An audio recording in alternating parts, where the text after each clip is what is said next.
objetivo de esta charla es conmemorar el Día Mundial del Nutriólogo, el profesional en nutrición. En este sentido, la intención de este evento, además de recordar esta fecha, tiene por objeto hacer una profunda reflexión con relación a la importancia de la nutrición en la práctica cotidiana. Realmente, en el caso de nuestra sociedad, la Sociedad Jalisciense de Endocrinología y Nutrición, realmente todos los procesos metabólicos y endocrinos a los que nos enfrentamos todos los días tienen un componente nutricional muy, muy relevante. Además, desde el punto de vista epidemiológico, compartimos el quehacer, como lo comento, en el manejo conjunto de enfermedades tan relevantes como es para la salud pública en el país, como es el sobrepeso, la obesidad, la diabetes, entre otros padecimientos. También queremos dejar muy claro la necesidad del trabajo conjunto entre nuestras áreas de especialización, como la única forma de mejorar el control de los padecimientos a los que nos enfrentamos todos los días. Para terminar y dar inicio a la sesión, quiero externar mis felicitaciones y reconocimiento para todos los profesionales de la salud y particularmente en este caso en el área de nutrición, que se comprometen a realizar una práctica profesional basada en conocimiento científico, que es lo que pretendemos con esta sesión, tan necesario para nuestro medio habitual de desempeño. Sin más por el momento, les agradezco su conexión y pasamos a la bienvenida por parte del Colegio Mexicano de Nutriólogos, capítulo Jalisco. Muchísimas gracias. Pues sí, mi nombre es Mariana Orellana, soy presidenta del Colegio Mexicano de Nutriólogos en Capítulo Jalisco y en nombre de esta institución quiero dar la bienvenida también a este evento Actualidades en Nutrición en tiempos de pandemia, que además de estar festejando y conmemorando a todos los nutriólogos y nutriólogas de nuestro país, pues sin duda es un tema de relevancia en la actualidad por lo que hemos estado viviendo los últimos 2 años, así que espero que lo disfruten. Un gusto también y agradezco a la Sociedad Jalisciense de Endocrinología y Nutrición por habernos tomado en cuenta en una segunda ocasión para trabajar en conjunto, para unir fuerzas. Es un gusto para nosotros poderlo hacer y más ahora en el marco del Día del Nutriólogo. Sin duda, ambas instituciones, tanto el colegio como la sociedad, compartimos una misma visión que es el poder impactar a la sociedad en favor de su salud y de su bienestar a través de nuestra profesión. Es por eso que me honra sin lugar a dudas el poder participar en conjunto en un evento como este. Muchas gracias y muchas felicidades a todos los nutriólogos y a todas las nutriólogas.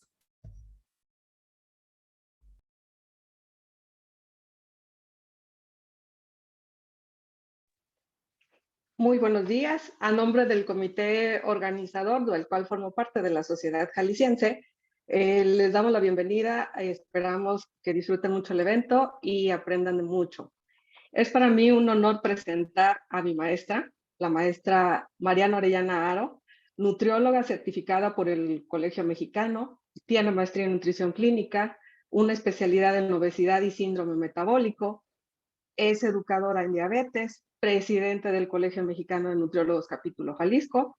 Para el periodo 2020-2023 es CEO y fundadora de la empresa Leven, es autora de libros y bueno, sin más preámbulo, vamos con su plática, maestra. Muchísimas gracias, Dana, y muchas gracias a todos por su tiempo, por su atención. Y bueno, quedo atenta a sus preguntas para que las puedan ir dejando a través de los comentarios en Facebook Live, que es donde estamos teniendo esta transmisión. Hablarles el día de hoy de tips para una teleconsulta exitosa. Cuando vi de qué se iba a tratar el evento y que era como actualidades de nutrición en tiempos de pandemia, pues creo que sin lugar a dudas, una de las cosas que vino a revolucionar la pandemia fue el medio por el cual nos acercábamos nosotros a los pacientes. Yo tengo varios años dedicada a la parte clínica, entonces en carne propia lo tuve que experimentar y es ahí donde como nuestra práctica debe de ser basada en evidencia, pues te vas a la evidencia, a ver qué dice la evidencia de cómo hacer telenutrición, de cómo hacer una teleconsulta, si había algo escrito en la literatura. Y nos damos cuenta que había mucha información realmente, que mucha de ellas se encontraba más como telemedicina o la encontrabas con la palabra telemedicina más que telenutrición, pero en realidad era algo no tan nuevo que ya se venía haciendo desde hace varios años y que ya había incluso papers escritos al respecto. Y bueno, con base a esa información es que quiero mostrarles y también un poco a la parte experiencial, mostrarles algunos tips que pueden apoyarles a todos aquellos que están haciendo consulta nutricional online.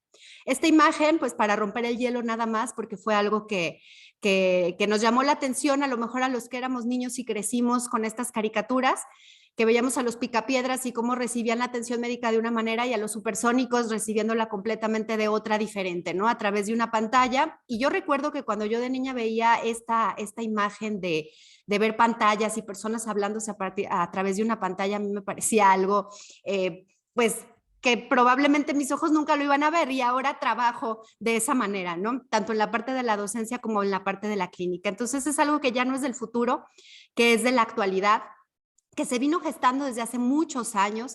Desde 1924 por ahí en alguna revista salió igual una imagen muy similar a la que veíamos en esta caricatura y era también algo muy revolucionario.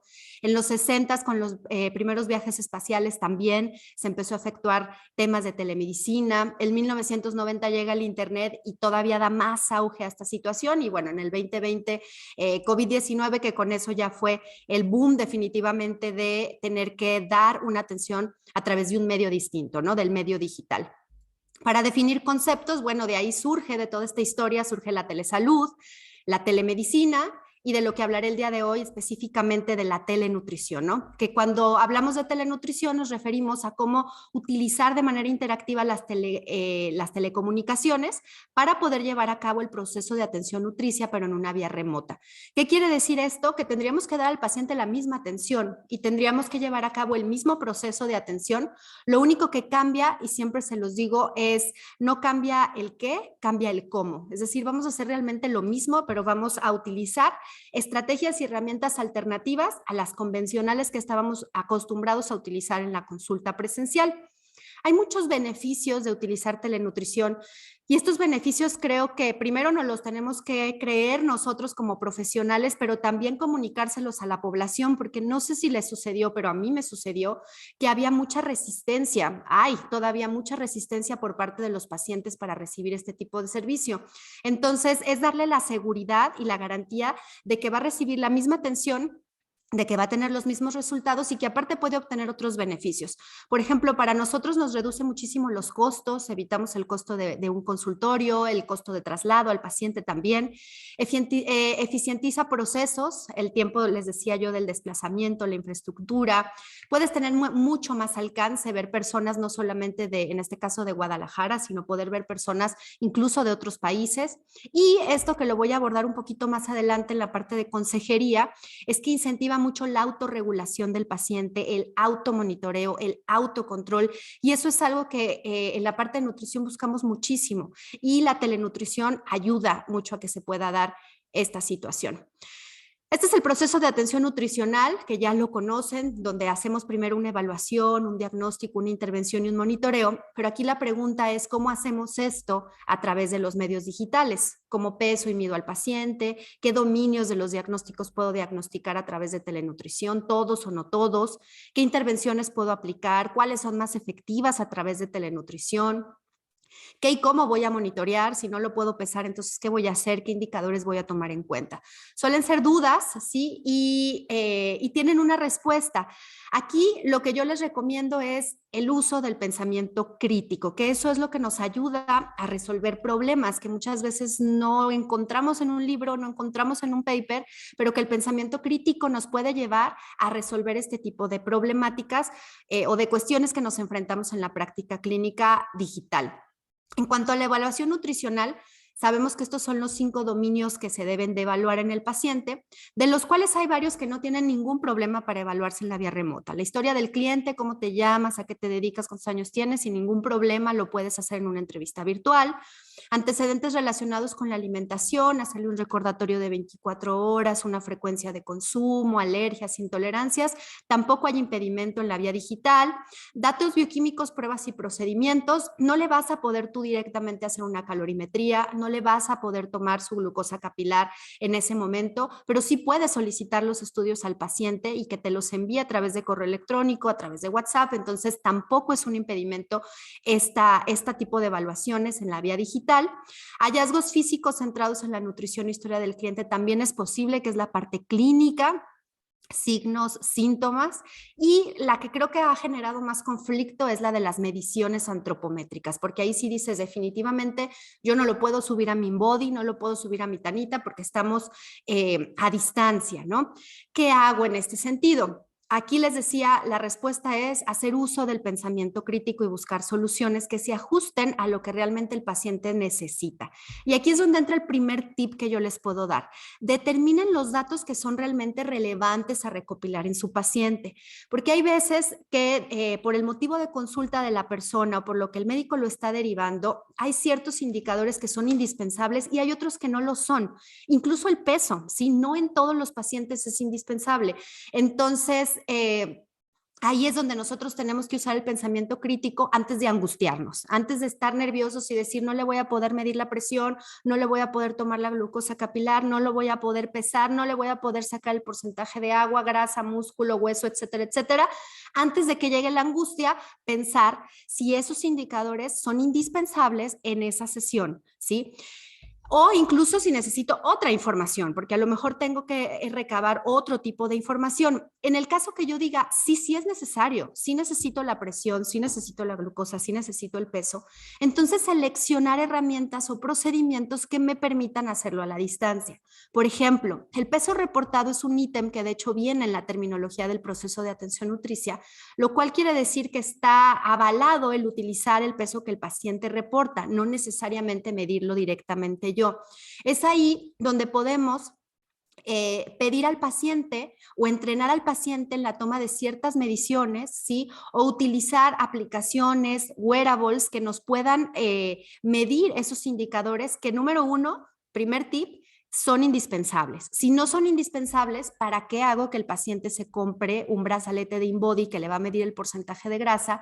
Si a lo mejor es una persona con obesidad grado 3, que evidentemente va a tener el porcentaje de grasa elevado y que ahorita puedo tomar otros indicadores, no necesariamente este. Entonces, les decía, pensamiento crítico y valorar. ¿Es necesario que el paciente monitoree su peso? Puedo pedirle que compre una báscula. Yo tengo ya como seleccionadas mis básculas de Amazon que me han gustado y hay unas muy económicas, realmente súper económicas, que el paciente puede tener en casa e incluso incentivan el automonitoreo, que es algo que en la consejería nutricia ayuda muchísimo, ¿no? Igual es un paciente que vive con diabetes, necesita tener un glucómetro en casa, o sea, no tengo ni siquiera que ser yo quien se la tome, tiene que ser el paciente. Entonces, ahí se justifica el solicitarle que compre un dispositivo que él se automonitoree y tomar en cuenta, por supuesto, el indicador de sus glicemias, pero esto lo puedo hacer a distancia porque el paciente lo puede tomar por sí mismo, ¿sí? Les decía, antes de solicitarlas, pensar si realmente son indispensables. Aquí solamente por ponerles un ejemplo, hay varias aplicaciones ya en el celular que me pueden hacer muchas funciones. Hay una, por ejemplo, que se llama iCare Monitor, con la cual puedo medir la presión arterial a través del celular. Esta que se llama Posture Screen sirve para la composición corporal a través de fotografías. Obviamente tienen un costo y por eso les decía, valorar. Es indispensable, necesito medir esos indicadores, los solicito. Puedo tomar en cuenta otros indicadores, los tomo en cuenta y tal vez evito un gasto innecesario al paciente. Y este es mi segundo tip. Desgraciadamente, a veces el profesional de la nutrición se enfoca mucho en la evaluación antropométrica cuando hay otras evaluaciones que son sumamente importantes y que en algunos casos pueden ser incluso más importantes que la antropometría. Por ejemplo, les pongo el caso de esta persona. Yo le hago un recordatorio, sí, de 24 horas y me doy cuenta que desayunó unos waffles, comió pizza, cenó una sopa instantánea y entre comidas se comió unas papas, ¿sí? A mí, ¿qué me dice esto? Si ni siquiera pasarlo a un Excel, a un software que me diga cuántas calorías, cuántos carbohidratos, porque les voy a decir que eso a veces es engañoso y me puede salir que consume los carbohidratos que debe, las grasas que debe, las proteínas que debe, sin embargo, la calidad de la dieta es deplorable, como este caso, ¿no? Entonces, ¿yo qué puedo ver a simple vista como nutriólogo? Que la calidad de la dieta no es la correcta, que tiene un elevado consumo de alimentos ultraprocesados y que por ende, al consumir muchos ultraprocesados, hay un elevado consumo de azúcar, grasas trans, aditivos. Estos indicadores pueden ser muy importantes pensando, por ejemplo, en una persona que vive con obesidad, en una persona que vive con diabetes, con enfermedades metabólicas. Esto es sumamente importante, ¿sí? Y son indicadores que es sencillo medir a distancia y que también me pueden hablar de un avance en el paciente más allá del peso. En cuanto al diagnóstico nutricional, lo mismo que con la antropometría sucede en el diagnóstico. Nos centramos comúnmente mucho a diagnósticos que tienen que ver con peso, ¿sí? Cuando hay otros diagnósticos también muy importantes que por default abonan al problema de peso que pueda tener el paciente. Les pongo este ejemplo: ingesta excesiva de energía es del dominio de ingestión, obesidad es del dominio clínico y elecciones indeseables de alimentos es del dominio de comportamiento y medio ambiente. Si se fijan, estos 3 problemas nutricios forman parte prácticamente de uno mismo, ¿sí? ¿Qué es lo que nos recomienda la AND cuando hacemos telenutrición? Que tratemos de elegir más problemas de ingestión y de comportamiento que clínicos, porque si elegimos los clínicos, automáticamente nos ahorcamos y para el monitoreo necesitamos peso, ¿sí? Y probablemente grasa, cintura, etcétera. Si utilizamos problemas que tienen que ver con ingestión y comportamiento, los indicadores para el monitoreo son distintos y se centran más que en el peso, más que ser pesocéntricos, se centran en conductas, que la parte conductual es muy viable evaluar, diagnosticar y tratar a través de la consulta en línea. Esa es una recomendación basada en qué? En que recordemos que más allá de la pérdida de peso, por poner este ejemplo, porque yo sé que no todos los pacientes nos visitan por sobrepeso, pero utilizando este ejemplo por el tema de la báscula, de la tanita y que nos angustia no poderlo subir, ¿sí? Más allá de la pérdida de peso, el objetivo inicial siempre deberá de ser cambiar los patrones de alimentación y de actividad física, es decir, la parte conductual. Por eso, darle peso a la parte de ingestión y a la parte de comportamiento es una de las recomendaciones que también da la academia para la teleconsulta. En cuanto a la intervención, ¿qué hacer si yo estoy viendo a mi paciente a distancia? Yo puedo hacer 5 intervenciones nutricias, que en la parte clínica las que hacemos son las primeras 4, ¿no? Prescripción de nutrientes, educación, consejería y derivar o coordinar con otros profesionales. ¿Qué dice la evidencia?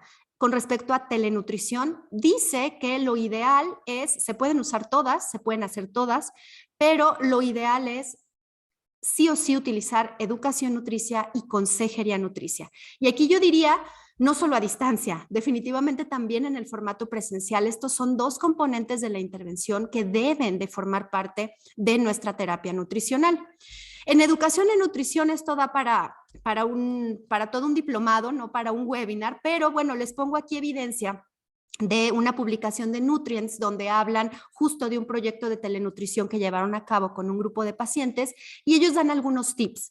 Entre ellos, al incluir un manual con lenguaje coloquial e información básica, es decir, tener ya material digitalizado, preparado, sí, previamente, para poder estar pasando al paciente a través de medios digitales, de su WhatsApp, de su correo electrónico, tener algún canal de YouTube, en la misma página de Instagram que manejemos para nuestra marca.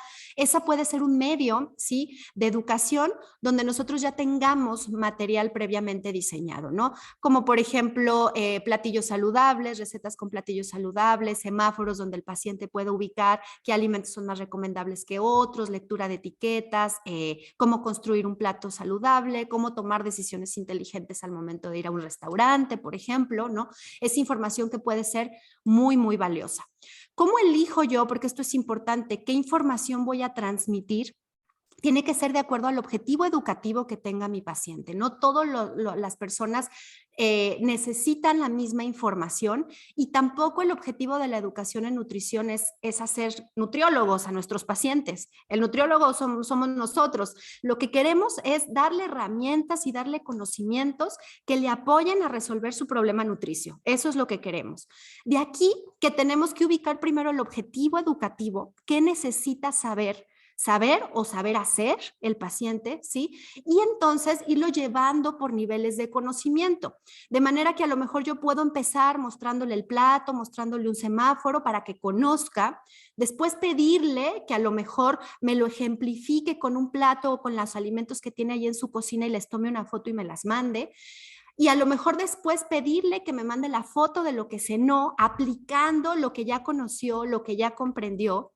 Y después le voy a dejar otra tarea porque aquí también hay que evaluar el conocimiento, donde le diga, a ver, vas a salir a comer a un restaurante, mándame una foto de lo que elegiste del menú y dime por qué elegiste eso, ¿no? Y entonces a lo mejor te dice, pues en el menú solo había alitas y no las elegí porque, y te da todos los argumentos de por qué no eligió este alimento, es decir, hizo un análisis, puede hacer una evaluación o incluso lo llevas al nivel más alto de conocimiento, que es ya la creación, donde tal vez el paciente ya hace sus propios menús y hasta menús muchísimo más rimbombantes que los tuyos, ¿no? Mucho más atractivos, más ricos, y lograste que la persona fuera de la parte más básica a la parte más alta.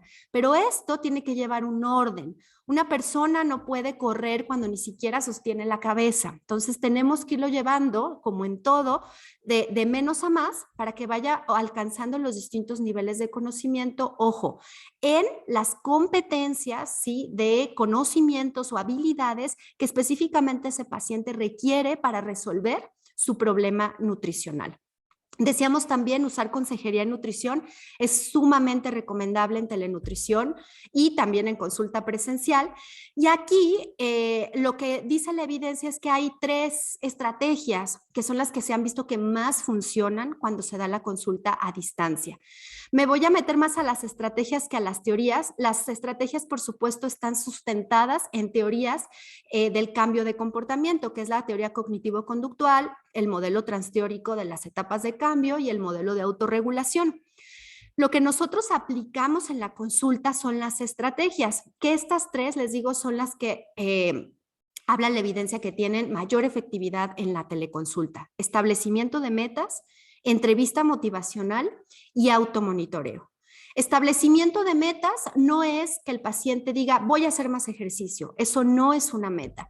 Recomendación, este es otro tip, utilicen el formato SMART y que el paciente plasme, redacte su meta conductual, porque aquí estamos trabajando en la conducta con esta metodología. Por ejemplo, tomar agua, 2 litros, sea medible, ¿sí? Un vaso cada 2 horas para completar los 2 litros, con apoyo de una app que me esté mandando recordatorios y me esté poniendo ahí figuritas de vasos de agua en el celular, ¿sí? Y por cuánto tiempo lo voy a llevar a cabo y cuándo lo voy a iniciar, también sería importante ponerlo aquí, a partir de cuándo.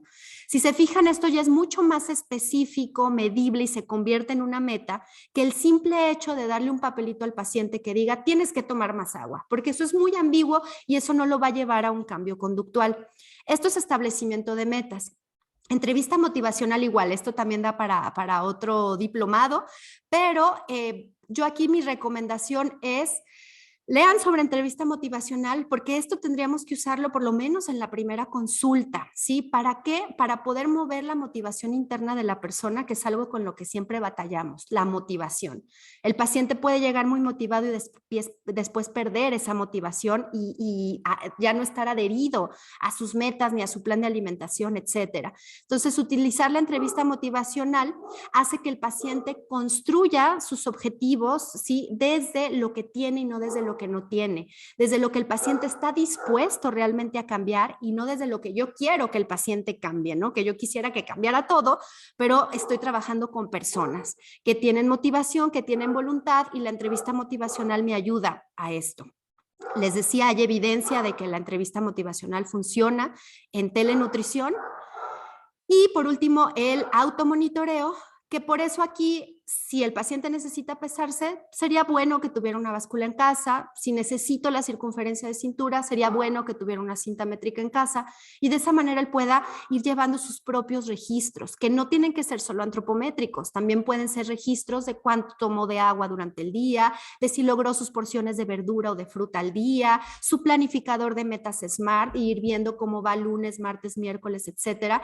Y esto es parte de la consejería nutricia, ayuda a la modificación conductual y es sumamente viable en la vía remota. Aquí lo importante es que el paciente se convierta en protagonista. El protagonismo nos lo quitamos nosotros como profesionales y se lo damos, le pasamos la estafeta a la persona.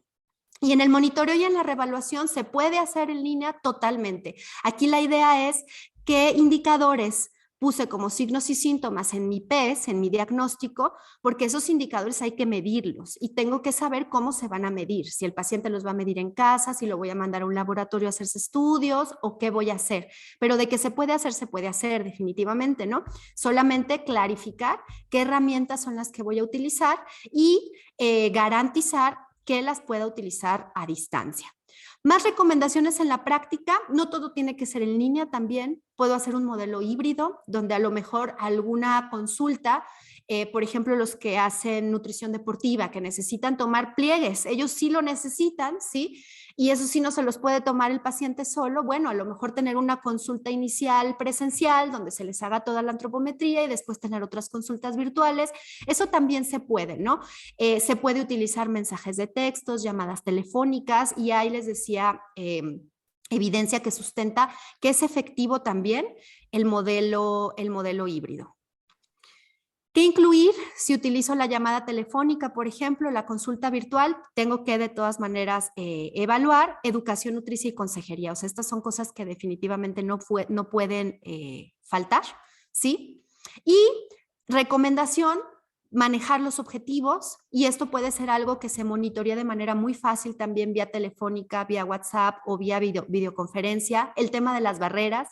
¿Qué barreras tuviste para lograr tus objetivos? El tema del autocontrol cuando manejamos el problema del sobrepeso. Todos estos son también tips que nos da la literatura sobre situaciones que ellos incluyeron en sus modelos de atención y que les funcionaron. Apps y plataformas, este es otro tip que pueden utilizar, no son indispensables, sí, pero nos ayudan a mejorar la atención, a favorecer el apego, porque muchas de estas aplicaciones tienen la app para el médico, el nutriólogo y la parte para el paciente. Entonces al paciente le están llegando recordatorios, les llegan imágenes y eso puede ayudar a la adherencia y optimizar los recursos, porque hay plataformas que tienen hasta el método de pago dentro de ellas. Les decía, no es indispensable comprar una app, o una plataforma, pero se puede considerar porque sí optimiza mucho nuestros procesos.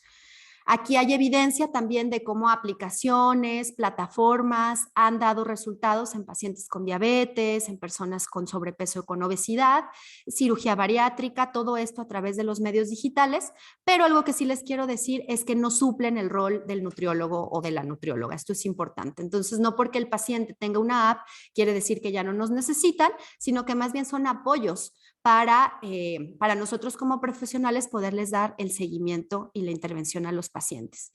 Áreas de oportunidad en la telenutrición, el tema de regulación, es un tema poco regulado en México, más bien sin regulación. Falta regulación. En Estados Unidos sí está regulado por IPA. Entonces, todos los softwares que vean de Estados Unidos y demás, si tienen esta regulación, pues quiere decir que son de calidad. En México esa es la única desventaja. Y puntos claves ya para cerrar y darles lugar a sus preguntas, checar las necesidades de tu mercado, qué tipo de pacientes son los que tú atiendes, paciente pediátrico, paciente adulto mayor, paciente que vive con diabetes, ¿sí? Y con base a eso armar tu plan de teleconsulta, armar tu material, logística y operación, qué vas a utilizar para método de pago, cómo va a ser tu expediente, va a ser electrónico, vas a contratar una plataforma, protección de datos y privacidad, ¿sí?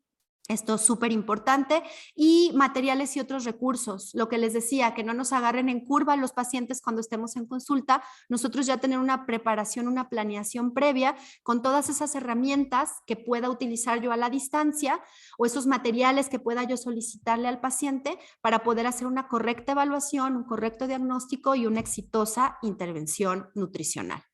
De manera que existe evidencia de que la telenutrición es efectiva. El proceso de atención nutricia se puede dar en telenutrición sin ningún problema y se debe de dar con la misma calidad que si se diera presencial. Hay que elegir herramientas, no cambia el qué, cambia el cómo, es una adaptación la que tenemos que hacer. Incluir consejería y educación es indispensable y el rol del nutriólogo no se suple con una app, pero las apps son herramientas que nos pueden apoyar bastante para el seguimiento y la evaluación también de un paciente a distancia. Muchísimas gracias por compartir conmigo y escucho sus preguntas. Gracias.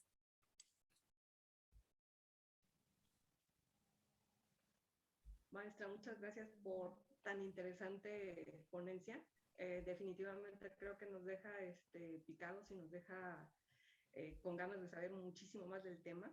Su tema estuvo muy bien dado, es muy amplio y creo que es muy, muy actual. Entonces, nos preguntan por aquí. Perdón, Dana, casi no te escucho. Medir ni se puede pesar, es decir, no se puede tomar antropometría. ¿Cómo solucionaríamos este problema? Dana, discúlpame, lo que pasa es que casi no te escucho. No sé si sea tu micro o soy yo. No alcancé a escuchar la pregunta, una disculpa. No, no se preocupe. Nos comentan que en teleconsulta no se puede tomar antropometría ni pesar. ¿Cómo solucionaríamos ese problema? Justo era lo que les comentaba. Primero, pensamiento crítico. Entonces, valorar si es indispensable tener el peso del paciente o medirlo yo mismo, porque el paciente puede referirme el peso, ¿no? Muchas veces la gente conoce su peso y entonces yo con eso puedo tener la estimación de las calorías, que normalmente es para lo que lo utilizamos, o para también el índice de masa corporal o la evaluación nutricional, ¿no? Pero primero ver si es un indicador que es indispensable, porque les ponía el ejemplo de otros indicadores que en un paciente con sobrepeso, con obesidad, puede ser más necesario. Y les voy a poner un ejemplo y con esto les pido que ustedes den la respuesta y no se las dé yo. Una persona que vive con obesidad. Es una persona con obesidad grado 2, ya trae resistencia a la insulina, la viene derivado del endocrinólogo hacia nutrición. Yo les pregunto, ya trae resistencia a la insulina por sus laboratoriales, ya está diagnosticado con obesidad grado 2, ¿sí? ¿Es realmente indispensable medirle la circunferencia de cintura? O sea, esa es una pregunta, porque ahí es donde entonces los nutriólogos empiezan, ¿no? Y es que no le voy a poder medir la cintura. Y yo digo, a ver, ¿realmente la necesitas? Ya tiene resistencia a la insulina. Es más, la evidencia dice que una persona con obesidad grado 2 ya la tiene, la resistencia a la insulina, ¿no? O sea, ya la tiene. ¿Tiene exceso de grasa visceral? Claro que sí, ¿sí? O sea, realmente, ¿qué tan indispensable se vuelve la circunferencia de cintura? Ojo, no estoy diciendo no la midan. Si la pueden medir, mídanla, pero si no la miden, ¿qué pasa? O sea, ¿qué impacto va a tener eso o qué diferencia va a hacer eso en tu intervención nutricional? Les regresé yo la pregunta para que entonces ustedes tengan la respuesta, ¿sí? No todos los indicadores son necesarios o indispensables y hay muchos que el paciente puede medir. Que el paciente compre su báscula, que el paciente compre una cinta métrica. En la papelería cuestan 15 pesos las de costurera. Ahí también muchos nutriólogos se me vienen encima, pero no es la de fibra de vidrio que tiene una exactitud del 0.0000. No, pero otra vez, ¿para qué queremos la cintura? Solamente la queremos como un indicador que me va a hacer una estimación de la adiposidad visceral, del riesgo cardiovascular. Eso es todo. Realmente, ¿cuánto impacto puede tener si hubo una diferencia de medio milímetro? ¿Sí me doy a entender? Entonces, creo que eso nos puede bajar mucho el nivel de estrés y si es realmente indispensable, que hay casos en los que sí lo es, pedir que el paciente se los tome o optar por un modelo híbrido, donde algunas situaciones yo las pueda hacer presencial y las otras las pueda manejar en un modelo virtual. De acuerdo. Maestra, la teleconsulta la pudiéramos aplicar a todos los niveles, es decir, o tendríamos que seleccionar al paciente de acuerdo a su nivel cognitivo, de acuerdo a su nivel educacional. Esa es una buena pregunta.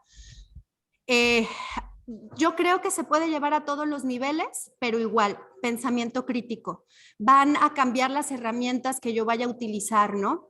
Y eso pasa también en la consulta presencial, no solamente en la consulta en línea. Entonces, si estoy trabajando con un adulto mayor, por ejemplo, yo que trabajo con adultos mayores, y me ha pasado, personas que tienen Alzheimer o que su nivel cognitivo no está al 100%, para empezar, no pueden ir solos a la consulta, ¿no? O sea, necesitan llevar a un cuidador, necesitan llevar a la persona que es responsable de ellos.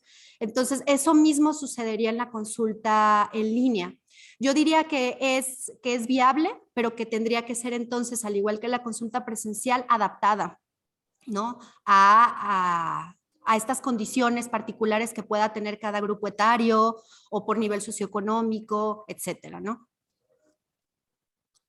De acuerdo. A ver, déjame ver si hay alguna. Me estoy acercando porque sigo sin escucharte muy bien, Dana, pero te escucho. Sí, a ver, permítame, déjame hacer algunos cambios aquí.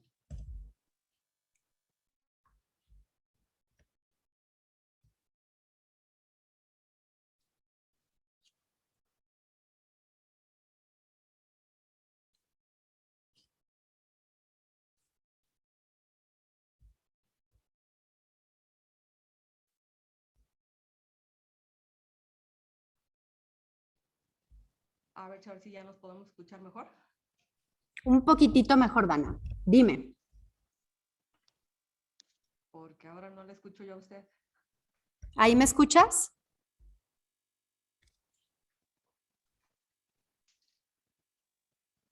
¿Me escuchas bien ahí, Dana?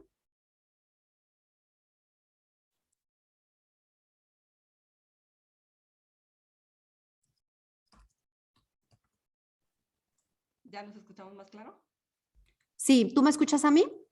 Sí, sí la escucho, Ya. maestra. Perfecto. Ok, maestra. Déjame revisar si hay alguna otra pregunta más por acá en el chat. Que creo que su tema estuvo por demás explicado. ¿Ya no hubo preguntas? Creo que no, maestra. Todo muy bien explicado, creo que todos entendimos. Maestra, agradecerle mucho su participación y esperamos volver a contar con usted en otra ocasión. Muchas gracias, maestra. Perfecto, muchísimas gracias, Dana, y muchísimas gracias a todos y a todas. Feliz día, nutriólogos y nutriólogas, una vez más. Gracias.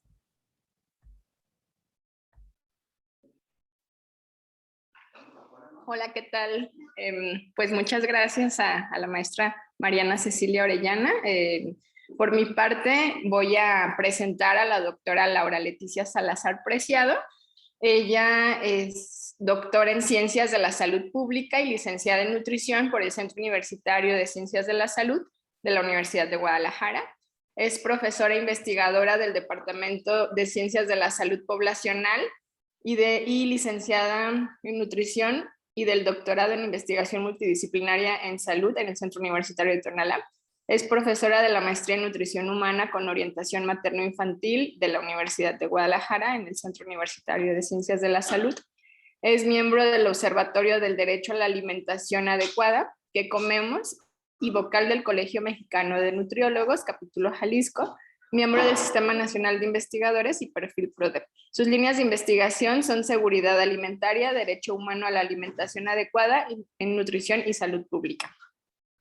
Va a presentarnos el tema derecho humano a la alimentación en Jalisco y pues le agradezco mucho a la doctora Leti por haber aceptado en participar en nuestro evento Actualidades en Nutrición en tiempos de pandemia en el marco del Día del Nutriólogo. Sin más por el momento, le cedo el uso de la voz. Hola, muchas gracias. No sé si me escuchan. Sí, sí. ¿Qué pantalla es la que se ve proyectada? La no bonita, ¿verdad? No sé por qué. La que se ve como con diapositivas a la izquierda. Sí, bueno, es que está fallando un poco mi compu, pero ¿les parece si la presento así? ¿Se ve muy mal? Ok. Ok. Bueno, sí, ahorita la corrijo. Muchas gracias a la doctora Diana por la invitación y a los demás compañeras que nos acompañan el día de hoy. Mariana presentó un tema muy orientado a la práctica clínica y a lo individual, y la presentación que yo tengo es más orientada a los grupos, a la nutrición poblacional, y sobre todo es un proyecto de equipo, no es un proyecto solamente mío. El tema que vamos a revisar ahorita, como dijo la doctora Diana, es el derecho humano a la alimentación adecuada en Jalisco, y que surge también de un proyecto que se hizo, que todavía continúa con algunas líneas, del Observatorio del Derecho a la Alimentación que comemos, que es donde participo, y ahorita también les voy a platicar un poquito más, y también participo como vocal en el colegio. Ok.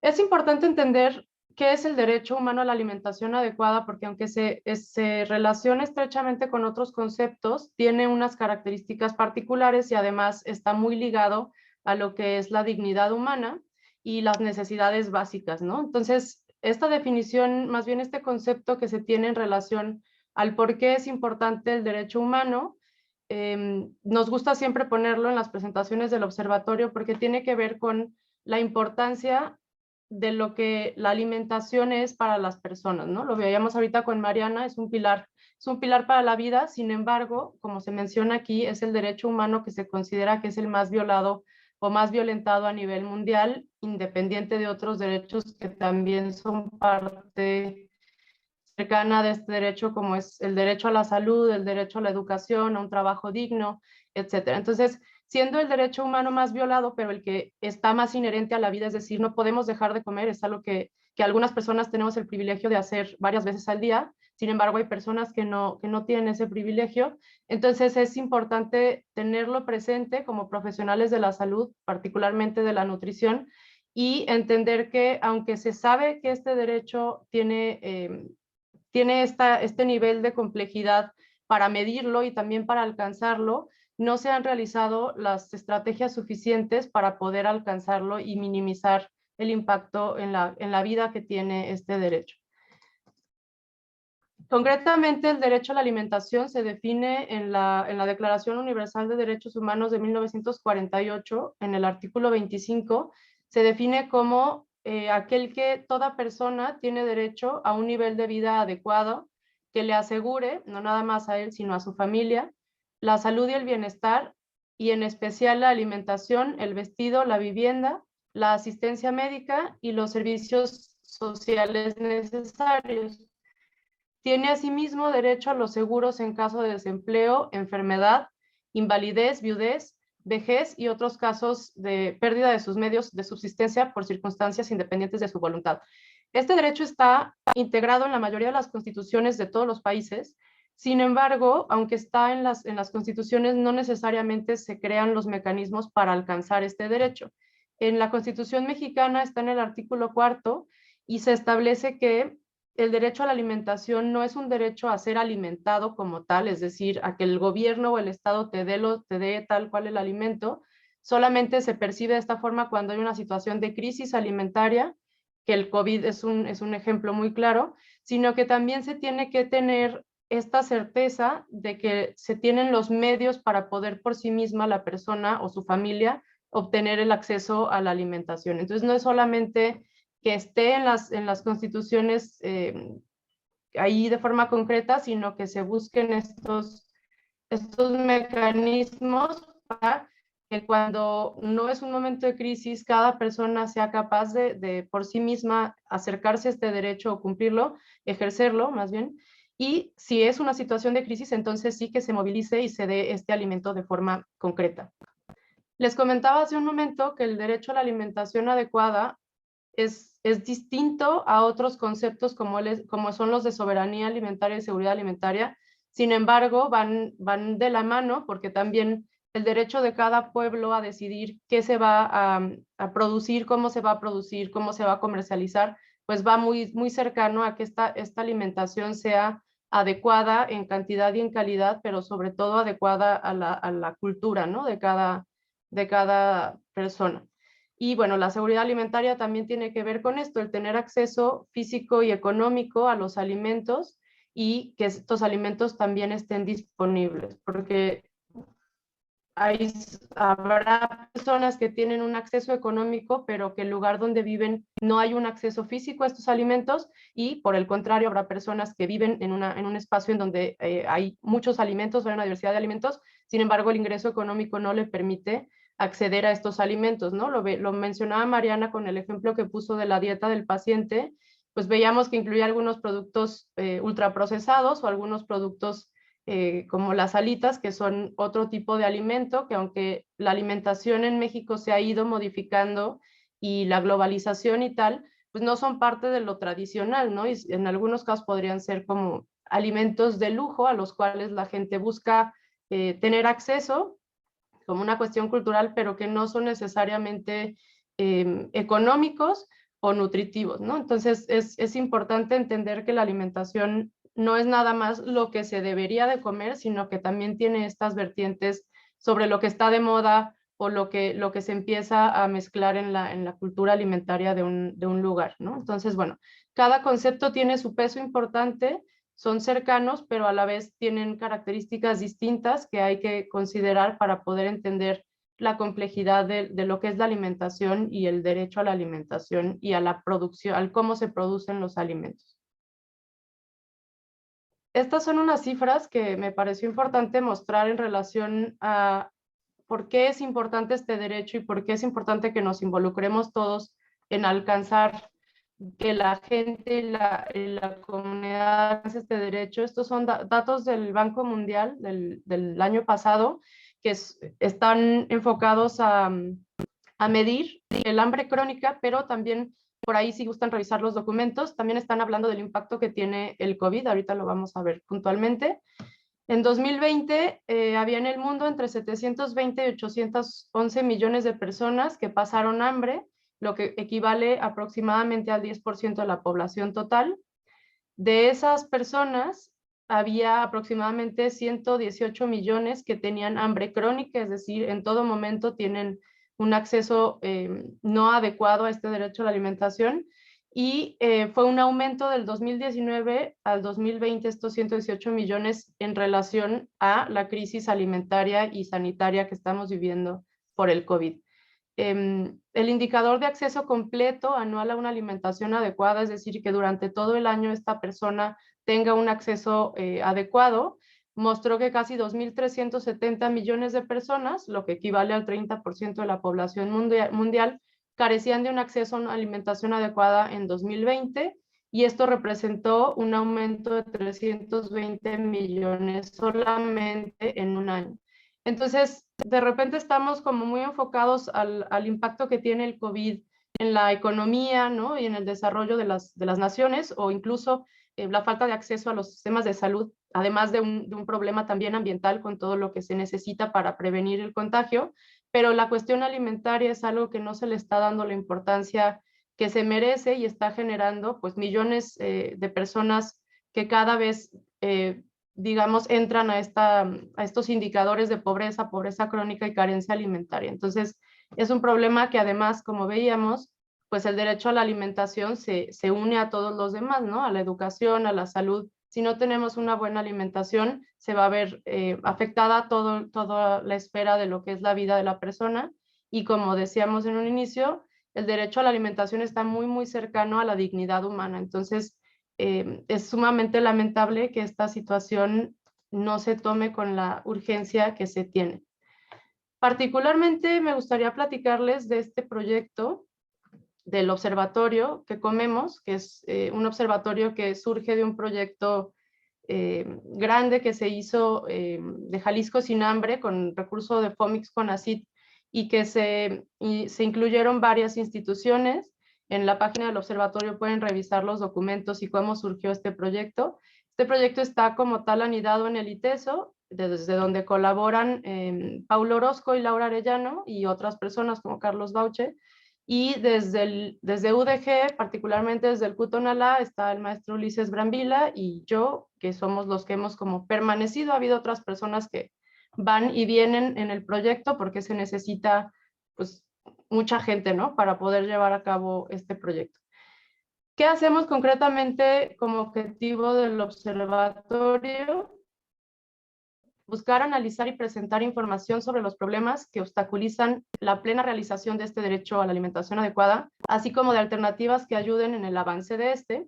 Pretendemos formar opinión pública y despertar el interés por la investigación e incidencia en este tema. El documento que yo les voy a presentar, bueno, muy brevemente, es un documento que surgió de este proyecto concreto llamado El Derecho Humano a la Alimentación acá en Jalisco, Estado Actual y Alternativas, que fue un proyecto de investigación que se generó dentro del observatorio y que fue apoyado o financiado con el Fondo de Apoyo a la Investigación del ITESO. Este proyecto estuvo con una periodicidad del 2018 al 2020, por lo que los datos que les voy a mostrar son de esa fecha, y está la intención de actualizarlos, pero bueno, en ese proceso estamos. Entonces, este documento como tal es la línea base que se hizo de este proyecto. Como consecuencia también o producto final de este proyecto hay un informe de política pública que lideraron el maestro Ulises Brambila y Carlos Bauche, y que está, ambos documentos están en la página si a alguien le interesa revisarlos. Y bueno, los ejes transversales o la forma en la que estructuramos este proyecto del observatorio tiene 3 ejes transversales que son fundamentales cuando hablamos del derecho a la alimentación, y que sobre todo este marco teórico del observatorio lo llevó Sophie, ahí se me fue ahorita el apellido, ahorita les digo. Bueno, estos ejes transversales son la no discriminación e igualdad, el acceso a la información y participación, y el acceso a la justicia. Y dentro de estos ejes transversales consideramos otras 2 líneas que son fundamentales para este derecho, que es el cumplimiento del derecho, donde se incluye la recepción de este derecho, compromisos presupuestarios y capacidades estatales, y la parte del ejercicio del derecho que tiene que ver más con la persona se divide en la accesibilidad, que tiene que ser física y económica, y en la disponibilidad, que incluye la suficiencia nutricional, la inocuidad de alimentos y la adecuación cultural. Este esquema es muy similar a lo que estábamos viendo, nada más me pareció como interesante ponerlo para ver como la diferencia de la estructura, y que se pueda entender que son cosas distintas, pero que tienen que estar presentes ambas y se tienen que evaluar ambas líneas del cumplimiento y del ejercicio para poder hablar de forma adecuada de este derecho. Esta teoría del cambio es una teoría que se utilizó para desarrollar toda la estructura de lo que es el observatorio, o sobre la cual nosotros nos estamos basando para desarrollar estos proyectos de investigación y las líneas de trabajo del observatorio. Y esta teoría es importante y es interesante porque contribuye a la planeación estratégica, programática o de políticas con el propósito de determinar 3 cosas concretas. ¿Cuál es la situación actual, incluyendo necesidades y oportunidades, que no son lo mismo? ¿Qué situación se pretende alcanzar? ¿Y qué hay que hacer para efectuar la transición entre una y otra? Entonces, no es nada más hablar de qué es lo que está pasando, sino cuál sería la meta, que también Mariana hablaba de esta importancia de poner metas, pero que esas metas tengan un caminito del cómo se van a lograr, qué se necesita para que se logren y cuál sería el indicador que yo voy a identificar como aquel al que yo aspiro a cumplir para poder hablar de que se cumplió esta meta, ¿no? Todo el documento sobre los indicadores que se propusieron están en la página del observatorio. Si a alguien le interesa, ahí están para revisarlos, y si no, con gusto los compartimos. Concretamente busca trazar metas más realistas, aclarar las responsabilidades, a quién le toca cada parte de este caminito para cumplir esta meta, y acordar una visión común sobre estas estrategias que deben aplicarse para lograr las metas. Y aquí es donde se busca que haya un compromiso también de las autoridades, de la sociedad civil, de los académicos, etcétera, de los profesionales de la salud, para poder entonces tener esta visión transdisciplinaria y poder lograr estas estrategias, ¿no? Y cumplir las metas. Dentro de las principales necesidades que se identificaron con esta teoría del cambio y con todo este marco teórico, les voy a presentar 3 diapositivas. Aquellas que tienen las letras tienen un color azul son las que concretamente incluimos en este proyecto de la línea base, pero me pareció importante como mostrar todo lo que se tiene que hacer o todas las necesidades que hay en relación al cumplimiento de este derecho, ¿no? Entonces, está el cumplimiento de obligaciones del Estado, que incluye la cuestión de la incorporación del derecho al sistema legal, protección de este derecho y acceso a la justicia, el cómo como persona o como comunidad puedo yo exigir que se cumpla este derecho que está incluido en la Constitución, ¿no? Realmente, ¿cómo puedo ir a hacerlo? Compromisos presupuestarios y contexto financiero, ¿qué tanto recursos se destina? En el otro documento que les menciono de política, del Policy Brief, se incluye información en relación a esto. ¿Qué tanto recursos se destina del gobierno del Estado directamente a este derecho y a otras cuestiones que son indirectas a este derecho? Pero ¿cuánto se gasta y cómo se distribuye y los cambios que ha habido de una administración a otra?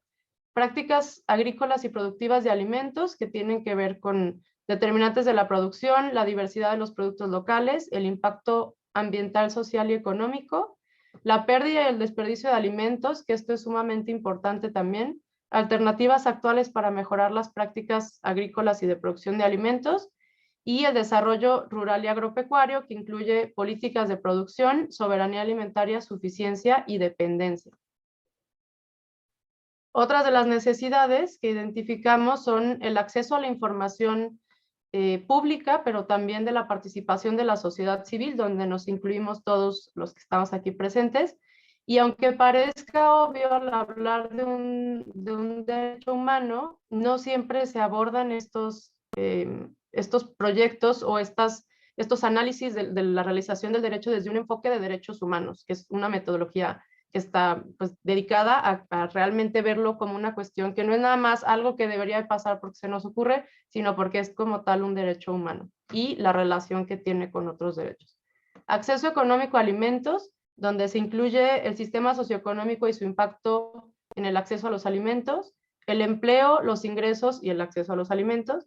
Y estos dos que concretamente incluimos en el proyecto, pobreza multidimensional y sus interrelaciones, seguridad alimentaria y carencia alimentaria, que no necesariamente son lo mismo, precios de los alimentos y gastos alimentarios, que pues hemos visto cómo de repente durante la pandemia hay alimentos que suben de precio de forma descontrolada. Pasó con el limón, creo que todos lo vimos, y pues bueno, al final el limón no es un alimento sumamente nutritivo, sin embargo es parte de la cultura alimentaria y al final tiene un impacto, ¿no? Entonces, bueno, esta parte es sumamente importante. El acceso físico a los alimentos, y aquí hablamos de determinantes ambientales, sociales, culturales y económicos de la nutrición, sistemas alimentarios, diversidad de la dieta y toda esta parte cultural que mencionaba ahorita, no solamente en el tipo de alimentos que elijo o decido consumir, sino en el cómo los preparo, cómo los consumo y cómo esto se relaciona con mi cotidianidad, ¿no? Y con mi familia y mi entorno social, etc. Y por último, están estas necesidades que tienen que ver ya concretamente con la parte de lo que es la nutrición o lo que más trabajamos como nutriólogos, que es la adecuación de los alimentos, que sean inocuos, pero que también tengan una calidad adecuada. El acceso al agua, que ese es otro derecho que va muy de la mano del derecho a la alimentación, determinantes sociales y culturales de la nutrición, y los últimos dos como categorías que tienen indicadores concretos del cómo lo evalúo en la persona, ¿no? El estado nutricio desde la obesidad y el sobrepeso, o desde el otro lado de la balanza, que es la desnutrición crónica, crónica y aguda o crónica agudizada, y en conjunto como un síndrome de mala nutrición, ¿no? El que una persona tenga sobrepeso u obesidad no implica que necesariamente tenga todas sus necesidades de micronutrientes cubiertas. Y la mortalidad desde dos enfermedades que son relacionadas a la nutrición y a la alimentación, como mencionaban al inicio, y el por qué estamos haciendo este evento con la Sociedad de Endocrinología y Nutrición de Jalisco, porque son profesiones que van muy de la mano, y bueno, la mortalidad relacionada a enfermedades del corazón y a diabetes mellitus tipo 2 es un indicador también importante. Les voy a mostrar algunas gráficas, lo vamos a revisar breve porque no alcanza el tiempo para revisarlo a detalle. Estos documentos, como les digo, están disponibles en la página del observatorio, donde pueden leer completo el documento y cómo fue que se hizo, pero el objetivo concreto de este documento fue evaluar el grado de cumplimiento y ejercicio del derecho humano a la alimentación adecuada en el estado de Jalisco. El observatorio tiene un foco estatal debido a que, pues bueno, evaluar este derecho a nivel nacional es sumamente complejo, y de todos modos en Jalisco hay una situación muy particular, que somos considerados el gigante agroalimentario del país. Se produce una cantidad enorme de alimentos, sin embargo, no se quedan esos alimentos aquí, y hay municipios, como podemos ver en el mapita de aquí a un lado, que muestra el porcentaje de población con carencia por acceso a la alimentación. Estos son datos del 2010. Esta información se obtiene cada 10 años, entonces, bueno, en ese entonces solo había esta información. Si ustedes ven al norte del estado, hay municipios que el color amarillo representa que entre el 90 y el 100% de la población padecen carencia por acceso a la alimentación. Entonces, a pesar de ser un estado en donde se produce una gran cantidad de alimentos, estos alimentos no están llegando a las personas y tenemos casos tan graves como estos, ¿no? Y acá también al sur, en donde más del 80-90% de la población tiene una carencia por acceso. Estas gráficas representan, las que están del lado izquierdo son datos a nivel nacional y las que están del lado derecho son datos a nivel Jalisco y representan el nivel de seguridad, la prevalencia de inseguridad alimentaria moderada en la parte superior y severa en la parte de abajo. Y se estudia según localidad, es decir, si es rural, urbano o total. Y esta información es de un documento que publicó el Coneval en 2018, 2019 salió el documento, que es un análisis de la pobreza en México del 2008 al 2018, son 10 años, y de esa información pues se obtuvo cada 2 años hay datos, entonces por eso estas gráficas tienen información de cada 2 años. Es importante recalcar que no toda la información que se tiene a nivel nacional se puede encontrar a nivel estatal y a nivel estatal hay datos que no se encuentran a nivel municipal. Entonces, una parte de este análisis es limitada debido a que no se puede tener información de todos los indicadores a nivel estatal ni con esta misma periodicidad, ¿no? Entonces, hay cosas como importantes a resaltar. Si ustedes ven la prevalencia de inseguridad alimentaria moderada del lado izquierdo, que es a nivel nacional, pues el que tiene una diferencia considerable es la localidad rural, es decir, el medio rural en nuestro país tiene una afectación mucho mayor, tanto en la inseguridad alimentaria moderada, que es la de arriba, y la severa, que está abajo. En ambos casos es mucho más notorio o más prevalente en la localidad rural. Y en el estado de Jalisco, si ustedes ven esta información, es un poco pues variable, ¿no? De un año a la siguiente medición. Esto todavía no lo tenemos totalmente claro, tendríamos que hacer un análisis de qué cosas pasaron, ¿no? En el estado, desde la cuestión económica y política que pudiera haber tenido este impacto tan notorio en una disminución drástica, pero luego también un aumento bastante considerable, ¿no? Y bueno, esta información es hasta el 2018, sería interesante ver qué pasa o cómo está esta situación al día de hoy con la pandemia, que seguramente serán datos mucho más complicados, ¿no? Mucho más prevalentes. Esta gráfica, las dos gráficas de arriba, muestran la prevalencia de carencia alimentaria, que es distinta a seguridad alimentaria, a nivel nacional y estatal, y nuevamente vemos pues, la discrepancia que hay entre el ámbito urbano, que es el de abajo, y el ámbito rural, ¿no? Y aquí es interesante también pensar que muchas personas que viven en un ambiente urbano, pero que viven en la periferia de la ciudad o del área metropolitana, por más que estén en un ambiente urbano, el tipo de pobreza es distinto, ¿sí? Porque hay zonas que no están tan desarrolladas como para pensar en una zona urbana en donde se tienen todos los servicios, pero tampoco es una zona rural como tal. Entonces, ahí hay otro grupo de personas y otras situaciones sociales que tienen características concretas que también es necesario considerar esta parte de la población. Y los dos mapitas que están abajo son mapas de prevalencia de carencia alimentaria. Estos sí son a nivel municipal, se tienen datos de 2010 y 2015 para ese entonces.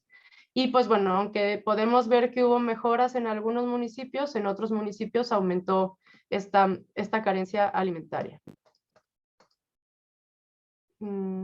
Esta otra diapositiva son datos en relación a el porcentaje o la prevalencia de población que está por debajo de la línea de bienestar, que es otro indicador. También se muestra a nivel nacional y a nivel estatal, y podemos ver igualmente que la localidad rural está más afectada. Y bueno, algo que es interesante es que para Jalisco en 2018 hubo un descenso importante del indicador, de este indicador de la línea de bienestar, que es la gente que está por debajo, Para el 2018 también habría que hacer un análisis más profundo de esa información. Y bueno, abajo se muestra este indicador, pero a nivel estatal y municipal. Esta información es nada más para darles una idea de cómo se puede medir este derecho, cómo lo intentamos medir, qué indicadores hay y cómo podemos identificar los cambios. Entonces, si ustedes entran a la página del observatorio, van a poder ver estos mapitas que van cambiando. Si le van picando a cada año, van a encontrar información de el porcentaje de la población con mortalidad por diabetes de cada uno de los años y ver las diferencias que hubo por cada año. Y también el porcentaje de la población con mortalidad por desnutrición y deficiencias nutricionales. Es importante considerar también que la mortalidad por COVID-19 pues, está muy de la mano de personas que tenían estas condiciones de salud, ¿no? Entonces, pues no es nada más pensarlo como parte del derecho a la alimentación, cómo se relaciona con estos indicadores, sino cómo estos indicadores además te ponen en un mayor riesgo para padecer otras enfermedades o en un mayor riesgo de fallecer a consecuencia de. Estas gráficas muestran la prevalencia de desnutrición aguda, emaciación en preescolares a nivel nacional, que es la que está arriba, y a nivel, la prevalencia de desnutrición crónica también en preescolares, que es la talla baja para la edad, y podemos ver que la desnutrición crónica tuvo una disminución importante, tanto en la localidad rural como en la urbana. Sin embargo, la desnutrición aguda tuvo un aumento. Y aquí, pues nuevamente hablar, ¿no? de lo que puede estar pasando ahorita con el COVID, seguramente ambos indicadores están nuevamente en aumento. Y bueno, esta gráfica nada más es como para comparar, dependiendo del grupo etario o de la etapa de la vida. La gráfica de arriba superior a la izquierda son preescolares, del otro lado son escolares, abajo son adolescentes y adultos. Y pues bueno, vemos que en la primera gráfica parece una disminución en la prevalencia de sobrepeso y obesidad. Estas gráficas son de sobrepeso y obesidad. Sin embargo, es muy notorio cómo a partir de la edad escolar, adolescentes y adultos, esta prevalencia en relación a lo que es el sobrepeso y la obesidad va en aumento y pues lo hemos visto, ¿no? Con los resultados de cada encuesta nacional de salud y nutrición, cómo este problema sigue aumentando, o sea, no necesariamente se ha logrado detener, obviamente menos disminuir, pero habla de la complejidad de lo que es el panorama alimentario y nutricional en nuestro país y que tiene que ver con cuestiones políticas, ambientales, de cultura alimentaria, etcétera, etcétera. Entonces, esto es algo que también tenemos que tener muy presente, ¿no? La alimentación no es solamente lo que la persona decide comer, porque detrás de esa decisión, pues hay un contexto muy complejo que abarca todos estos determinantes sociales de la salud, ¿no? Y por último, me pareció importante incluir como concretamente cuáles son los retos que nos está poniendo sobre la mesa el COVID-19. Y bueno, este es un documento de FIAN del 2020 y menciona que la pandemia del COVID-19 ha llevado a la humanidad no únicamente a vivir una situación de emergencia sanitaria sin precedentes, donde peligran los sistemas sanitarios y de protección social, sino que también está agudizando el hambre y la malnutrición, y bueno, va de la mano, ¿no? Estos problemas. Y el débil sistema inmunitario de los 821 millones de personas que vimos al inicio que sufrían desnutrición en todo el mundo no estaría preparado para luchar contra el virus en caso de infección, que es algo que hemos visto de manera clara. Concretamente, ¿cómo se ve estos retos del COVID en situaciones específicas? Los comedores escolares son una de las fuentes principales de alimentación para millones de niños y niñas en todo el mundo, que es cuando los niños van a la escuela, tienen acceso seguro a ese alimento, porque todos los días tenían acceso a ese alimento. En el momento en el que se suspenden las clases de forma presencial, pues se quedan 320 millones de niños y niñas se quedaron sin acceso a esos alimentos. Entonces, sabemos que hay niños y adolescentes que es la única comida que tienen segura el día. Entonces, al perder eso, pues el problema es más grande y mucho más urgente. dificultades también ligadas a la distribución oportuna de ayuda alimentaria en zonas de conflicto o en zonas en donde hubo más problemas para poder llevar los alimentos, pues esto va generando un problema sistémico. Los mercados de alimentos y las personas vendedoras informales de alimentos, el impacto que tuvo, digamos, en la cuestión de dónde voy y compro estos alimentos, y la gente que sobrevivía o vivía de vender alimentos en la calle, que ahí el problema no es nada más los que dependían de ese ingreso económico, sino las personas que siguieron saliendo a trabajar y que dependían de esos espacios para poderse alimentar por varios motivos, ¿no? Por falta de tiempo, por falta de recursos, por falta de disponibilidad de alimentos, etc. Y por último, el deterioro de los derechos humanos en zonas de conflicto, que el número de personas refugiadas pues sigue en aumento, los conflictos políticos y económicos están presentes y se han agudizado, ¿no? Entonces, esto pues va de la mano de un deterioro de los derechos humanos, y uno de los que se afectan más rápido es el derecho a la alimentación. Y concretamente en México, el Consejo Nacional de la Evaluación de la Política de Desarrollo Social, que es el Coneval, reportó estimaciones de que para el segundo trimestre del 2020, la proporción de personas que percibieron un ingreso menor a lo que corresponde el costo de la canasta básica pasaría de 37.3 a 45.8. Estos datos son al inicio del 2020, habría que ver 2 años después, a inicios de este 2022, cómo está este indicador, ¿no? Pero pues es bastante preocupante que haya aumentado. Estamos hablando de casi la mitad del país que no tiene, que percibe un ingreso menor a lo que corresponde al costo de la canasta básica. No hablemos de otras necesidades que tienen todas las personas. Además, se estimó que en marzo del 2020, a consecuencia directa de la pandemia, 1 de cada 3 hogares reportó una disminución de 50% en los ingresos con el mes anterior. Entonces, estamos hablando de menor ingreso económico que les limita a tomar decisiones, no nada más en su alimentación, sino en otras cuestiones de su vida, ¿no? Y tener que priorizar qué gastos se hacen sobre otros en estas familias.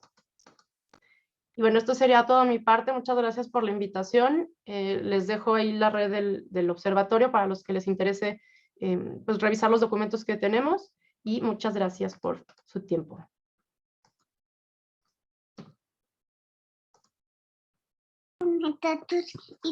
Muchas gracias, doctora Leti. Muy interesante la plática. Tenemos por aquí 2 preguntas. Por aquí nos comentan: ¿qué podríamos hacer nosotros, los nutriólogos, desde nuestro nicho o nuestra área de trabajo para poder fomentar el derecho humano a la alimentación?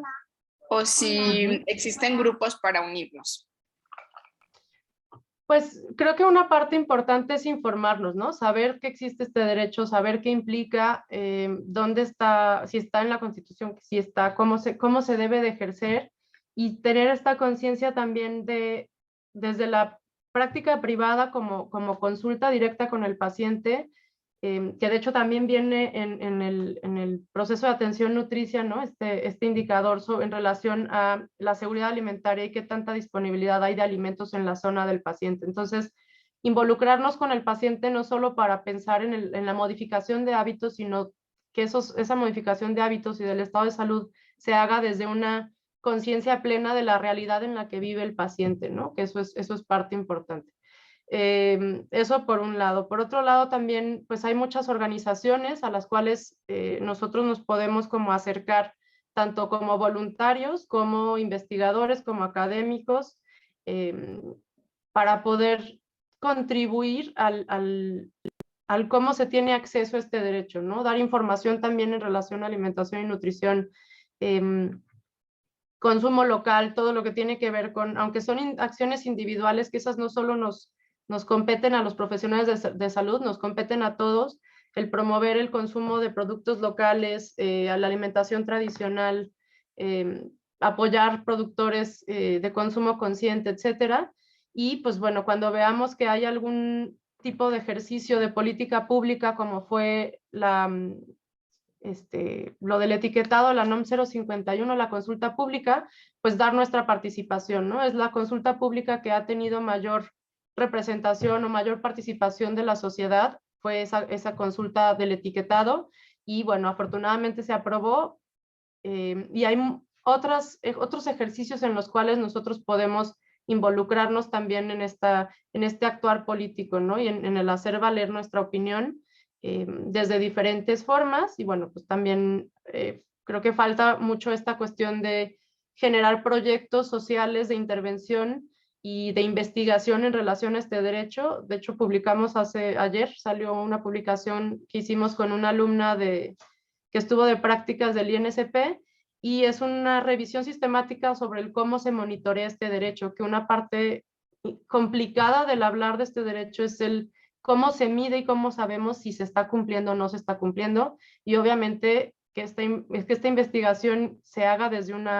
enfoque basado en derechos, pero también con un enfoque de equidad de género, que es también un problema muy complicado de lo que es el derecho a la alimentación, es la diferencia del impacto que tiene en las mujeres y en las niñas versus, me parece, no incluir la información, pero es como una diferencia del 7% en uno de los indicadores que vi, que es mucho más grave en las mujeres y niñas que en hombres y niños. Entonces, tener esta conciencia del enfoque de género, del enfoque de derechos, nos permite también pues exigir y cumplir y buscar estrategias para tener una visión más clara de lo que está pasando con este derecho y proponer, sobre todo, proponer soluciones que permitan estos cambios. Excelente. Más o menos. Sí, y una última pregunta ya para terminar. ¿Cómo resumirías 3 principales obstáculos que limitan el derecho a la alimentación en Jalisco? Hace rato nos mencionaste algunos, pero ¿cuáles consideras los 3 más importantes? Híjole, creo que esta pregunta se las podría responder más fácilmente Ulises, que tiene que ver con toda la parte de política pública, pero creo que un problema es la falta de acceso físico a los alimentos, alimentos de calidad, ¿no? No sé si están al tanto de que existen bancos de alimentos y cómo operan estos bancos de alimentos. Y un problema severo es que, por ejemplo, es más fácil deducir para los grandes supermercados o las empresas deducir impuestos o hacer una doble deducción cuando donan refrescos, pan, etcétera. Y aquellos que son agricultores que quieren donar alimentos naturales, ¿no? Frescos, como frutas, verduras, etcétera, el incentivo para la deducción es mucho menor. Entonces, lo que implica para muchas personas que quieren donar alimentos frescos, la cuestión de la logística es mucho más complicada. Entonces, creo que esa es una gran limitante, el cómo se le da más importancia o se le dan más beneficios a aquel que es capaz de donar alimentos que son bajos en calidad nutricional versus aquellos que sí son productos naturales y que podrían mejorar el estado de alimentación. Eso es parte del acceso, ¿no? El costo que se tiene, que es muy común que pongamos este ejemplo, ¿no? Si tú vas a un Oxxo, ¿qué puedes comprar y cuánto te cuesta? Y vemos el costo de los productos naturales, que son pocos además, y el costo de los productos procesados, y pues bueno, ahí hay un problema importante a lo que le alcanza a la gente para comprar, ¿no? Obviamente en cuestiones de política pública todavía hay mucho por hacer, están los lineamientos de expendio y venta de alimentos en las escuelas, se supone que están regulados, pero todos conocemos escuelas en donde esto no se cumple, y esta cuestión de las porciones y el tipo de alimentos que se venden, pues es importante. Y la otra, se me fue ahorita, el acceso al agua, que también es otro derecho que va muy relacionado a que tampoco se ha cumplido y que también tiene años ya sobre la mesa, que es que todas las escuelas tengan acceso a agua potable, no solo las escuelas, sino que lo tuviéramos en todos lados. Creo que esa es otra limitante y la falta de información creo que sería otro problema importante, no saber realmente si se está, no se está cumpliendo, sino la gravedad que no se está cumpliendo, qué tan grave es y cómo va cambiando según las decisiones que se toman. Entonces, otro problema importante sería la falta de información y de difusión de la importancia de este derecho. Creo que eso sería. Excelente, muchísimas gracias, doctora Leti. Gracias. Fíjate que nos envían felicitaciones en los comentarios de Facebook y mencionan que Gracias. el tema sirve de recordatorio de nuestro compromiso moral en el cumplimiento del derecho humano a la alimentación adecuada y que sin duda el derecho a la alimentación es todo un reto. Sí. Pues la verdad estoy muy agradecida, es un tema muy interesante y pues agradezco nuevamente que hayas participado en este evento de la Sociedad Jalisciense de Endocrinología y Nutrición y del Colegio Mexicano de Nutriólogos Capítulo Jalisco por el Día Mundial del Nutriólogo. Muchas Bueno, gracias. pues sin más por el momento, cedo el uso de la voz a la doctora Montserrat González, quien nos va a presentar a la última ponente del día. Muchas gracias, doctora Diana. Y bueno, también nada más para agradecer a la doctora Leti, creo que a veces que pensamos que la clínica y la comunidad están peleadas, pero bien lo mencionaba la doctora, no podemos dar una intervención individualizada si no conocemos el contexto de los pacientes y su situación en la que están viviendo. Y bueno, hemos tenido de todo, desde la parte más clínica individualizada, la parte comunitaria, y ahora vamos un poco como a ciencias biomédicas. Es un gusto para mí presentar a la maestra Mónica Rosario Mesa, Mesa, que es licenciada en nutrición de la Universidad de Guadalajara. Tiene una maestría en ciencias biomédicas por la Universidad de Guadalajara y actualmente es doctorante en ciencias biomédicas con orientación en inmunología, también de la Universidad de Guadalajara. Y bueno, está altamente activa en la producción científica de nutrición y ciencias biomédicas y el día de hoy pues nos va a presentar un tema actual que recientemente acaban de publicar ella y su equipo. ¿Está por aquí la doctora Moni? Sí, ya la vi. Sí, doctora Monse. Voy a presentar. Muchas gracias por la presentación.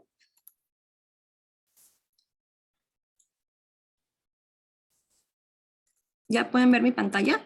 Sí, sí se ve. Okay. Buenos días, les agradezco la invitación y la presentación a la doctora Monse. El día de hoy les voy a hablar acerca del efecto bifásico e inmunomodulador de la vitamina D en autoinmunidad. Específicamente les voy a presentar los resultados de un artículo que acabamos de publicar. Dejen, a ver, no cambia.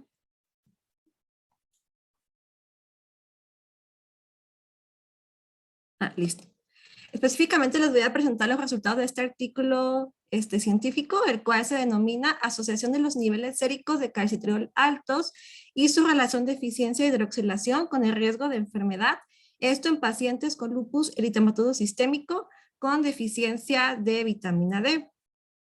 Este proyecto estuvo financiado por diferentes fondos de la Universidad de Guadalajara, de la SEP, de CONACYT, del doctor Ulises de la Cruz Mozo, que es el que dirige este proyecto. Durante la presentación vamos a abordar los siguientes temas, abordando sobre los principales metabolitos de la vitamina D, sobre su metabolismo, su síntesis renal y extrarrenal, sus efectos biológicos y inmunomoduladores de la vitamina D, su papel específico en el lupus y al final vamos a proceder a presentar los resultados de discusión y conclusiones del artículo. Bueno, la vitamina D se define como más que una vitamina, también se considera una hormona esteroidea que se sintetiza a partir del 7-dihidrocolesterol endógeno y cuyos metabolitos pertenecen a una familia de lípidos llamados secoesteroides. Dentro de sus principales metabolitos de esta vitamina se encuentra el calcidiol, el cual es el principal metabolito en circulación, cuya vida media es de 3 semanas aproximadamente. Ese es el que se utiliza principalmente en la clínica para estimar el estado sérico de la vitamina D. Sus niveles de deficiencia se definen en valores menores a 20 nanogramos por mililitro. También se encuentra el metabolito biológicamente activo, que es el calcitriol, el cual presenta una vida media en circulación de 3 a 4 horas y cuyo rango normal descrito es muy amplio, el cual abarca desde los 15 a los 60 picogramos por mililitro. También se encuentra ese nuevo término que vamos a abordar en la presentación, que es la eficiencia de hidroxilación de la vitamina D o relación calcitriol-calcidiol, el cual es un parámetro que teóricamente representa cuántos picogramos de calcitriol se están sintetizando por cada nanogramo de calcidiol disponible. Y bueno, esta vitamina D la podemos obtener a partir de la dieta, aproximadamente en un 20%, de alimentos de origen vegetal y de alimentos de origen animal en forma de colecalciferol o ergocalciferol, los cuales se absorben a nivel intestinal y pasan a circulación. Esta vitamina también la obtenemos principalmente en un 80% por su síntesis endógena en la epidermis, donde por radiación a la luz por exposición a la radiación ultravioleta de tipo B, en la epidermis, el sitio de hidrocolesterol endógeno por excisión fotolítica se convierte a previtamina D3 y esta por isomerización térmica se convierte a vitamina D3 o colecalciferol. Estos precursores de la vitamina D, colecalciferol y ergocalciferol, circulan en el torrente sanguíneo unidos a la proteína de unión a vitamina D o BDBP codificada por el gen GC para su transporte al hígado. En el hígado, la enzima 25-alfa hidroxilasa codificada por el gen CYP2R1 es la encargada de convertir estos precursores ergocalciferol o colecalciferol al calcidiol, que es el metabolito principal en circulación. Posteriormente, el calcidiol se transporta unido a otra BDBP al riñón u otros sitios donde puede suceder la segunda hidroxilación. En el riñón, el calcidiol es convertido al calcitriol, que es el metabolito biológicamente activo, por la enzima 25-hidroxivitamina D, 1-alfa hidroxilasa codificada por el gen CYP27B1. También cabe mencionar que en el riñón se generan metabolitos inactivos a partir del calcidiol o calcitriol, los cuales son excretados en la bilis o en orina. Y también el calcitriol puede ser sintetizado en otros tejidos y células donde se expresa la enzima 1-alfa hidroxilasa, como por ejemplo las células del sistema inmune. Este calcitriol generado puede ejercer diferentes efectos en diferentes órganos y sistemas, como el sistema óseo, el sistema cardiopulmonar, en cerebro y en células del sistema inmune. Dentro de sus efectos biológicos generales de la vitamina D, pues puede regular diferentes funciones, ya sea a nivel intestinal, en el riñón, en el páncreas, a nivel óseo, en la piel, en el sistema musculoesquelético, en el sistema nervioso central, en tejido adiposo, sistema cardiovascular. Y bueno, en este caso de nuestra presentación vamos a enfocarnos en sus efectos en el sistema inmune. El calcitriol puede ejercer sus efectos inmunomoduladores a través de su vía genómica, interactuando con el receptor de vitamina D o BDR, el cual puede modular la expresión de diferentes genes, como por ejemplo aquellos asociados con la respuesta inmune, como por ejemplo el gen de la interleucina 17A, de SMAD7, FOXP3 y DEM4.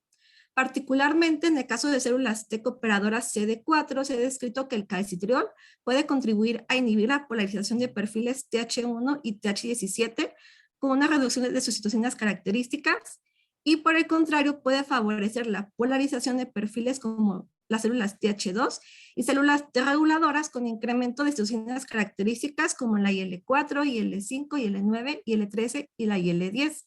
En el caso de las células B, las cuales presentan un papel importante en enfermedades autoinmunes, se ha descrito que el calcitriol puede inhibir su maduración, su diferenciación de células plasmáticas y con ello también disminuir la producción de autoanticuerpos. Y a su vez también puede incrementar los niveles de IL-10. Sin embargo, cabe mencionar que los efectos del calcitriol van a depender del ambiente inflamatorio presente, de sus niveles, así como del estado de activación y diferenciación en la que se encuentre la célula. Y bueno, ahora hablando del lupus eritematoso sistémico, ya viendo sus efectos del calcitriol en el sistema inmune, es por ello su importancia de ser evaluada en pacientes con enfermedades autoinmunes como el lupus, la cual es una enfermedad autoinmune que afecta principalmente a mujeres en comparación de los hombres, es de etiología multifactorial y afecta a diferentes órganos y sistemas como el sistema nervioso central, corazón, pulmón, vaso, sistema musculoesquelético, piel y mucosas. A nivel sanguíneo se puede presentar anemia, a nivel sérico se caracteriza por la presencia de anticuerpos antinucleares, así como deficiencia de vitamina D, y también está presente las alteraciones renales, como por ejemplo la nefritis lúpica. Es por ello que la actividad renal es un hallazgo frecuente en esos pacientes, donde predomina una respuesta celular de tipo TH2. La inflamación persistente debido a la enfermedad pues conlleva la formación de complejos inmunes, la activación del sistema del complemento y la liberación de quimiosinas inflamatorias. Esto conlleva a un daño renal caracterizado por incremento de los niveles de urea, ácido úrico, nitrógeno ureico y la presencia de proteinuria, por lo que esa alteración renal pues, es frecuente en esos pacientes y se ha asociado con un incremento de la morbilidad y mortalidad. Y a su vez también se ha visto asociado con mayor actividad clínica de la enfermedad, evaluada por el índice de actividad MEX-LEDAI, el cual es un índice ajustado para población mexicana, y también con deficiencia de vitamina D en forma de calcidiol. Como hallazgos previos en estudios de pacientes con lupus y niveles de vitamina D, en otras poblaciones, por ejemplo, en Texas, Estados Unidos y Jamaica, en pacientes con lupus se reportaron cifras de deficiencia entre un 20 a un 33% y de insuficiencia un 40%. En el caso de población mexicana de pacientes con lupus, en un estudio de García Carrasco en el 2016 se reportó una media de calcidiol de 20 nanogramos por mililitro. También esos niveles bajos de calcidiol en diferentes poblaciones de pacientes con lupus se ha encontrado con una frecuencia más alta en las pacientes con lupus evaluadas en comparación del grupo de sujetos control, y también se ha asociado con mayor actividad clínica de la enfermedad, con mayores títulos de anticuerpos anti-DNA de doble cadena que son característicos del lupus, con mayor actividad renal, así como con niveles del complemento más bajo. En el caso de los niveles de calcitriol, esos han sido evaluados en pocos estudios sin ningún hallazgo al momento en población mexicana. Y es por ello que nos llevó a la importancia de hacer este proyecto de investigación, el cual se enfocó en evaluar los niveles de calcitriol, así como su eficiencia de hidroxilación con el riesgo de la enfermedad en pacientes con lupus con deficiencia sérica de vitamina D en forma de calcidiol. El objetivo pues, fue evaluar la asociación del calcidiol, del calcitriol y su relación de eficiencia de hidroxilación con el riesgo de actividad clínica y de enfermedad renal en pacientes con lupus. Dentro de la metodología, en este estudio se incluyeron un total de 308 participantes, de las cuales 157 fueron pacientes con lupus y 151 fueron mujeres sujetos control, las cuales no contaban con algún antecedente de autoinmunidad. La sede del estudio es el área de reumatología del Hospital Civil Fray Antonio Alcalde en Guadalajara, Jalisco, y en el caso de las mujeres control, pues fueron captadas en diferentes puntos del área metropolitana. El diseño del estudio es un diseño de estudio, fue transversal analítico, y dentro de las metodologías utilizadas para la cuantificación de los niveles séricos de calcidiol y calcitriol, se hizo mediante la técnica de ELISA, y también se hizo una evaluación clínica por parte de los médicos reumatólogos del área del Hospital Civil Fray Antonio Alcalde para evaluar la actividad clínica con el índice MEX-LEDAI, así como la presencia de actividad renal. Cabe mencionar que también el proyecto fue aprobado por los comités de ética e investigación del CUCS y también del Hospital Civil Fray Antonio Alcalde. Y bueno, lo primero que hicimos nosotros en nuestro estudio fue hacer el comparativo de los niveles de calcidiol, de la relación calcitriol-calcidiol y los niveles de calcitriol entre pacientes con lupus y sujetos control. ¿Y qué fue lo que observamos? Observamos de manera significativa al comparar los niveles de calcidiol, niveles más bajos en las pacientes con lupus con una mediana de 21.2 nanogramos por mililitro, en comparación del grupo de mujeres control con una mediana de 24.5 nanogramos por mililitro.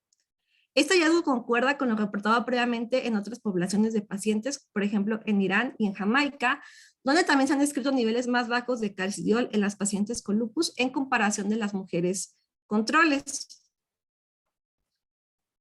Al evaluar la relación calcitriol-calcidiol, que como vimos representa cuántos picogramos de calcitriol se sintetizan por nanogramo de calcidiol, observamos de manera significativa que las pacientes con lupus presentaron una conversión más alta de calcidiol a calcitriol en comparación de las sujetos control, y eso se vio reflejado en niveles más altos de calcitriol con una mediana de 46.8 picogramos por mililitro en comparación del grupo de los sujetos control.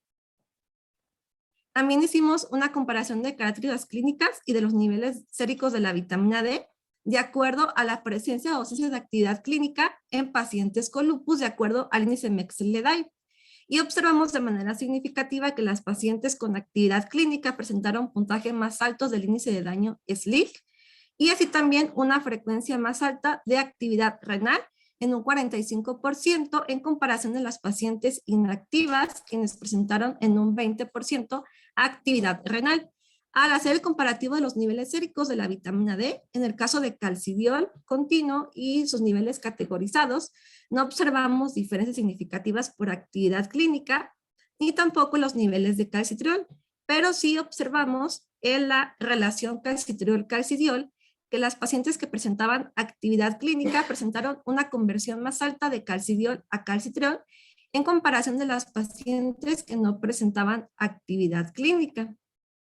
Al hacer el mismo comparativo, pero ahora de acuerdo a la presencia o ausencia de actividad renal en las pacientes con lupus. También observamos diferencias en los puntajes del índice de daño SLEEK, en el puntaje de MEX-LEDAI, los cuales fueron mayores en las pacientes con actividad renal. También observamos una mayor frecuencia de positividad anticuerpos anti-DNA de doble cadena en un 82% de las pacientes con actividad renal, así como niveles más bajos de la proteína del complemento C3 en las pacientes con actividad renal. Al hacer el comparativo de los niveles de calcidiol categorizados en suficiencia, insuficiencia y deficiencia, observamos una frecuencia más alta con un 50% de deficiencia en las pacientes con actividad renal en comparación de las pacientes sin actividad renal con un 26% de deficiencia de calcidiol. Y al hacer el comparativo de los terciles de calcitriol, donde tercil 3 representa los niveles más altos observados en nuestra muestra y el tercil 1 los niveles más bajos observados, no observamos diferencias significativas, pero sí una tendencia de una frecuencia más alta con un 19% de las pacientes con actividad renal dentro del tercil 3 con los niveles más altos de calcitriol, en comparación de las pacientes sin actividad renal con un 5%. También hicimos el comparativo de los valores continuos de estas variables del metabolismo de la vitamina D de acuerdo a la actividad renal y observamos de manera significativa que las pacientes con actividad renal presentaron niveles más bajos de calcidiol con 19.4 nanogramos por mililitro en comparación de las pacientes sin actividad renal con 25.3 nanogramos por mililitro. De manera similar, en otras poblaciones de pacientes con lupus, también los niveles bajos de calcidiol se asociaron con hallazgo de alteración renal. Y en pacientes caucásicos y afroamericanos, la enfermedad renal también fue un fuerte predictor de niveles bajos de calcidiol. Respecto a la relación calcitriol-calcidiol, también observamos de manera significativa una conversión más alta de calcidiol a calcitriol en las pacientes con actividad renal en comparación de las pacientes que no presentaban actividad renal, lo cual se vio reflejado también en niveles más altos de calcitriol en las pacientes con actividad renal en comparación de las pacientes sin actividad renal. Y bueno, estos hallazgos observados pueden deberse a que en presencia de mayor actividad clínica y daño renal se está presentando una mayor liberación de interferones mediante la activación de receptores tipo TOL, lo cual favorece la síntesis extrarrenal de calcitriol. Esto donde pues puede presentarse en células del sistema inmune que también expresan la enzima CYP27B1 y en las cuales el calcitriol sintetizado puede ejercer un papel autocrino mediante su acción con el receptor de la vitamina D. Este exceso de calcitriol pudiera estar favoreciendo la polarización hacia células de tipo celular TH2, las cuales se caracterizan por situaciones como la interleucina 13 y la IL-4, las cuales pueden favorecer el depósito de complejos inmunes en diferentes órganos, como por ejemplo el riñón, y lo cual pues se ve reflejado en estas alteraciones renales. También a su vez, niveles altos de IL-10 e IL-13 se han asociado con nefritis lúpica en pacientes con lupus. Después quisimos ver cómo era el comportamiento de esta relación calcitriol-calcidiol y los niveles de calcitriol de acuerdo al estado sérico del calcidiol, que es el precursor del calcitriol. Entonces hicimos un comparativo de acuerdo a los niveles de calcidiol en deficiencia, insuficiencia y suficiencia. En la primera comparación entre pacientes con lupus y sujetos control, observamos de manera significativa que las pacientes con lupus con deficiencia e insuficiencia sérica de calcidiol presentaron una conversión más alta de calcidiol a calcitriol, lo cual se vio reflejado en niveles más altos de calcitriol en comparación de los sujetos control que también presentaban deficiencia e insuficiencia de calcidiol, lo cual no fue observado cuando las pacientes y sujetos control presentaban suficiencia sérica de calcidiol. Al hacer el comparativo en las pacientes con lupus de acuerdo a la actividad clínica, también observamos de manera significativa que las pacientes con actividad clínica y deficiencia sérica de calcidiol presentaron una conversión más alta de calcidiol a calcitriol y niveles más altos de calcitriol en comparación de las pacientes sin actividad clínica que también presentaban deficiencia de calcidiol. Este patrón no fue observado cuando las pacientes presentaban insuficiencia y suficiencia de calcidiol. Esto puede reflejar un posible comportamiento bifásico del calcitriol, donde su exceso podrá ser indicativo de un estado inflamatorio y de actividad clínica en pacientes con lupus. Al hacer el comparativo también de acuerdo a la presencia o ausencia de actividad renal en pacientes con lupus, de nuevo observamos el mismo patrón observado en el comparativo entre lupus y sujetos control, donde las pacientes con actividad renal y deficiencia e insuficiencia de calcidiol presentaron una tasa más alta de conversión de calcidiol a calcitriol y con ello también niveles más altos de calcitriol en comparación de las pacientes sin actividad renal que presentaban deficiencia e insuficiencia de calcidiol. Y cabe destacar que esto no se observó cuando las pacientes presentaban suficiencia sérica de calcidiol. Y bueno, esto que observamos de una conversión alta de calcidiol a calcitriol en presencia de actividad renal nos indica que en caso de compromiso renal, la eficiencia de hidroxilación podría estar reflejando esa síntesis extrarrenal de calcitriol. De manera similar a nuestro estudio, en el estudio de Pascual y colaboradores en el 2015, en sujetos con riesgo de alteración renal, se observó el patrón de niveles bajos de calcidiol, niveles altos de calcitriol y un incremento de la eficiencia de hidroxilación, lo cual también pues observó en nuestro estudio en las pacientes con lupus, en presencia de actividad clínica y en presencia de actividad renal, lo cual destaca que los niveles suficientes de vitamina D, es decir, a un nivel hormético, son los que ejercen los efectos benéficos, y en el caso de un exceso, pues podría estar exacerbando la respuesta autoinmune presente en esos pacientes. Con base a los hallazgos anteriores, también determinamos diferentes correlaciones y observamos una correlación negativa entre los niveles séricos de calcidiol y las proteínas en orina, donde podemos ver que a niveles más bajos de calcidiol, mayor cantidad de proteínas en orina.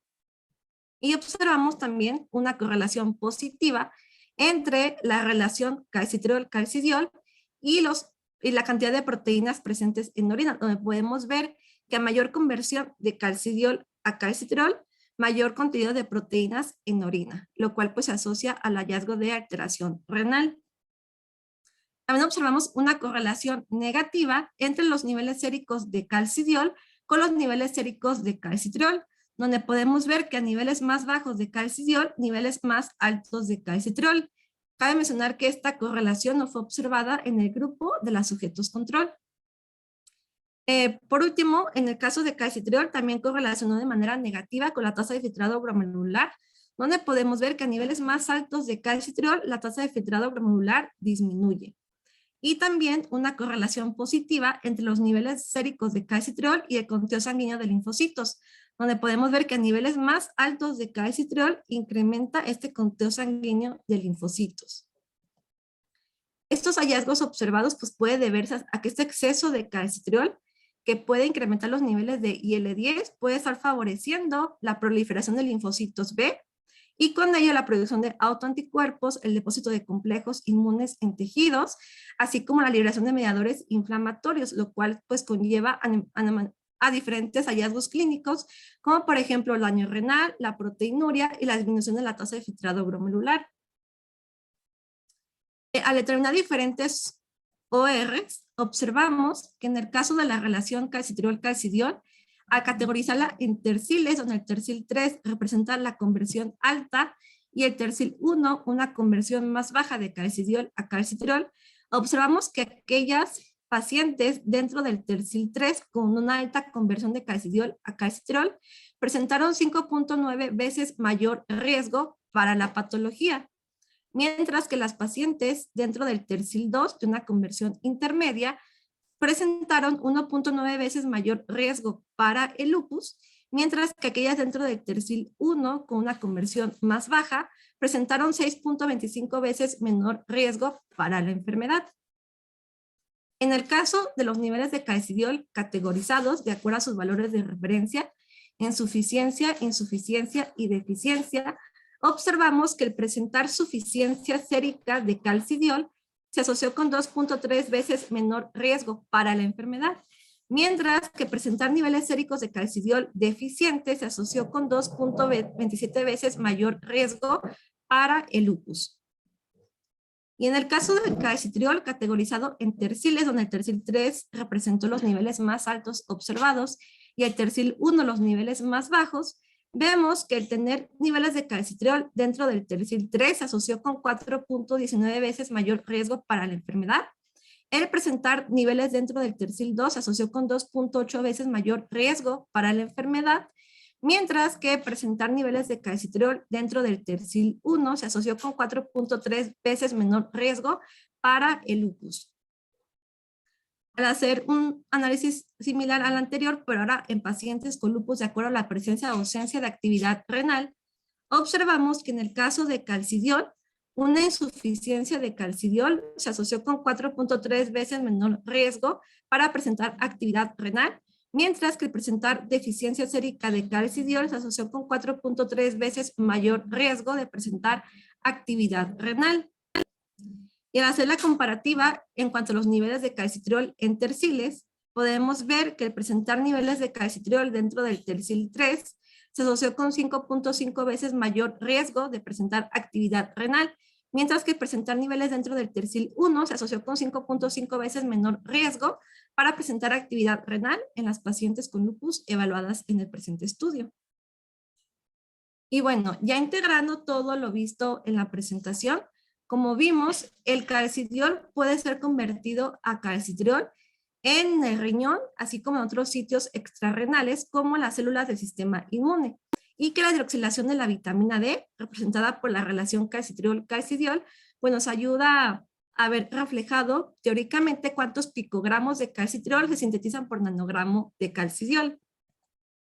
En presencia de salud o un estado saludable, se suele presentar suficiencia de calcidiol, con niveles de calcidiol y calcitriol en homeostasis y también una relación de eficiencia de hidroxilación de vitamina D equilibrada.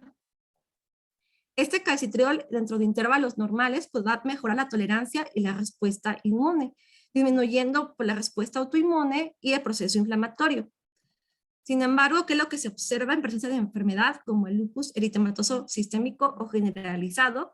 Pues estamos observando una deficiencia de calcidiol, donde podemos ver niveles bajos de calcidiol, niveles altos de calcitriol y una relación de eficiencia de hidroxilación de vitamina D alta, lo cual conlleva una producción excesiva de calcitriol, la cual pudiera exacerbar la clínica en esos pacientes, ya que esa enfermedad pues, se caracteriza por una pérdida de la tolerancia inmune, donde pues, hay un incremento de debris celular y de autoantígenos, lo cual conlleva una activación alterada de receptores tipo TOL y incremento de la secreción de interferones, lo cual va a favorecer una hiperactivación de células del sistema inmune y la presentación de autoantígenos. Esta hiperactivación pues, va a generar la expresión de la enzima CYP27B1 en las células del sistema inmune, y cuando hay una síntesis extrarrenal de calcitriol.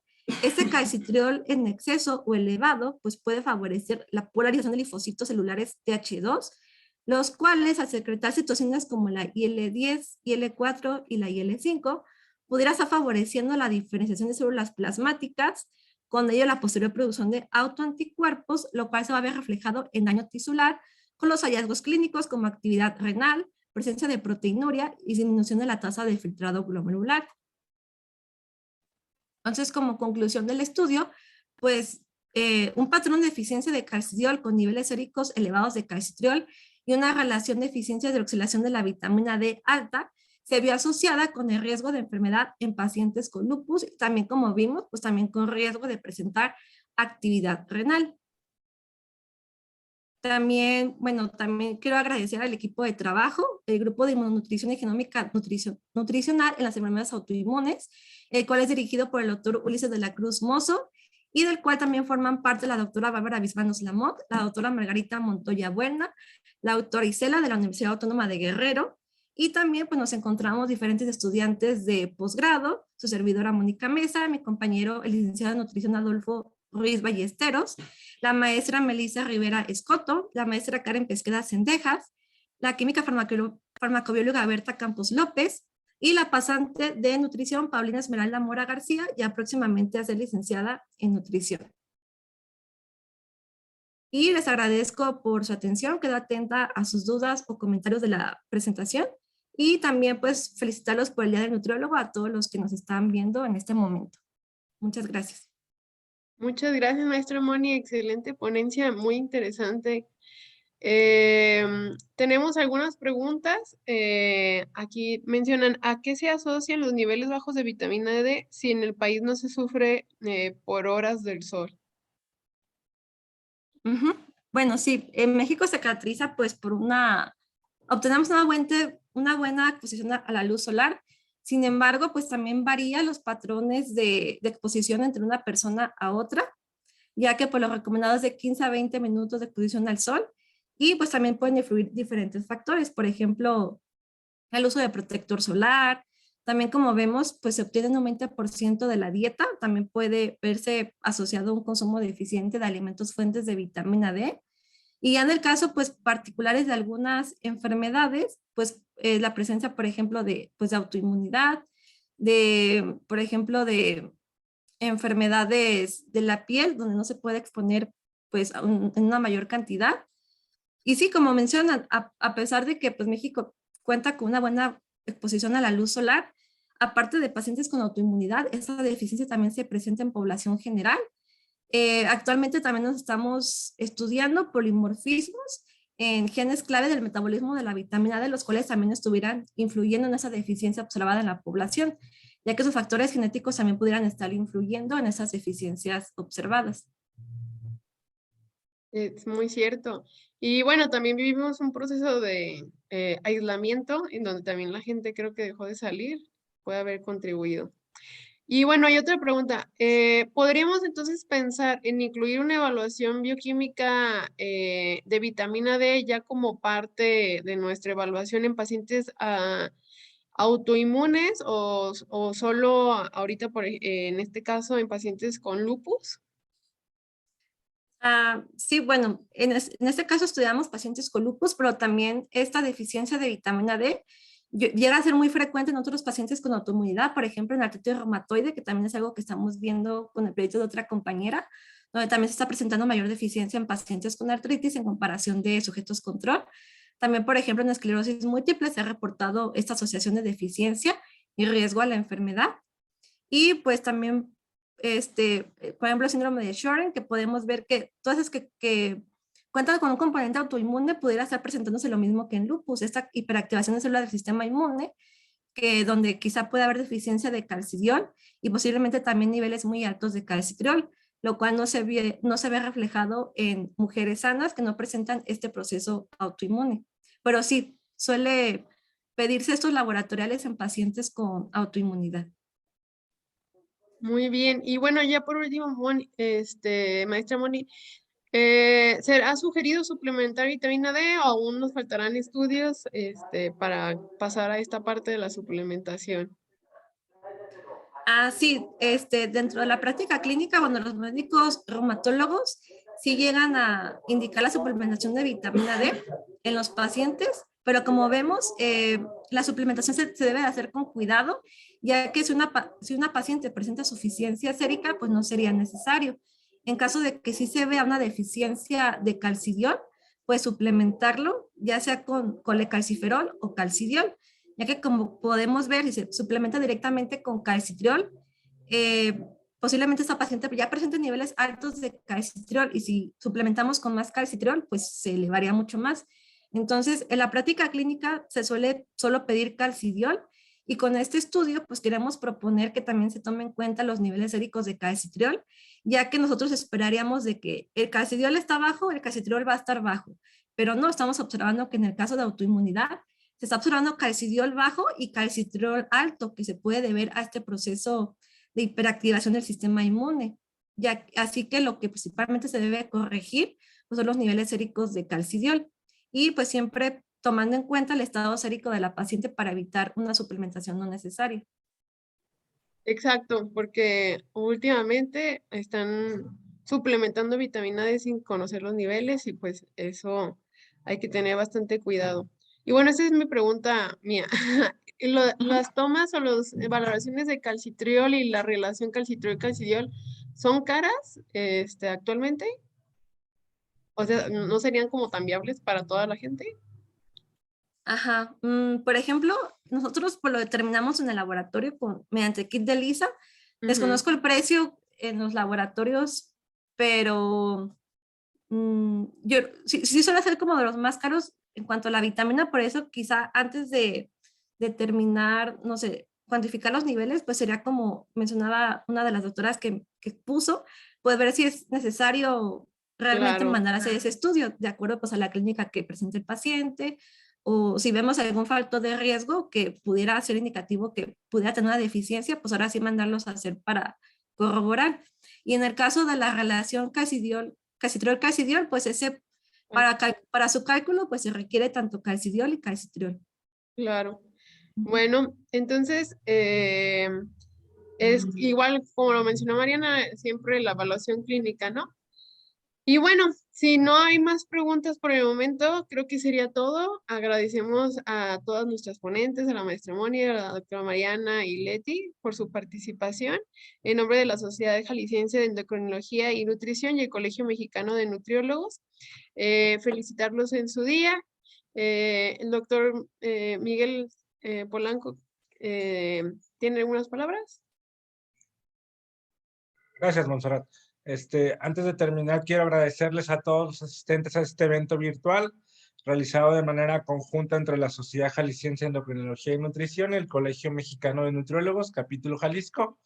Estamos seguros de que la información aquí presentada será de utilidad, dada la alta calidad de nuestras invitadas. Les quiero agradecer a la maestra Mariana Orellana Aro, a la doctora Laura Leticia Salazar, a la maestra Mónica Rosario Mesa por sus brillantes exposiciones. También antes de dar por finalizado este evento, esperando que la colaboración con el Colegio Mexicano de Nutriólogos continúe en futuros eventos virtuales, quiero agradecer a la doctora Diana Hernández, a la doctora Montserrat González y a la licenciada Danaida Realba por la organización y realización de este evento. Sin más, pues, no sé si quisieran agregar algún otro comentario. Agradecer también, doctor, agradecerle a usted, agradecerle a todo su equipo y a la Sociedad Jalisciense de Endocrinología y Nutrición por haber unido fuerzas una vez más con el Colegio Mexicano de Nutriólogos y bueno, que no sea la última vez. Muchísimas gracias. Pues si no hay más por agregar, pues quiero dar por finalizado este evento. Agradezco a todos por su participación, a nuestros expositores y a todos los socios que se tuvieron a bien conectarse con nosotros esta mañana.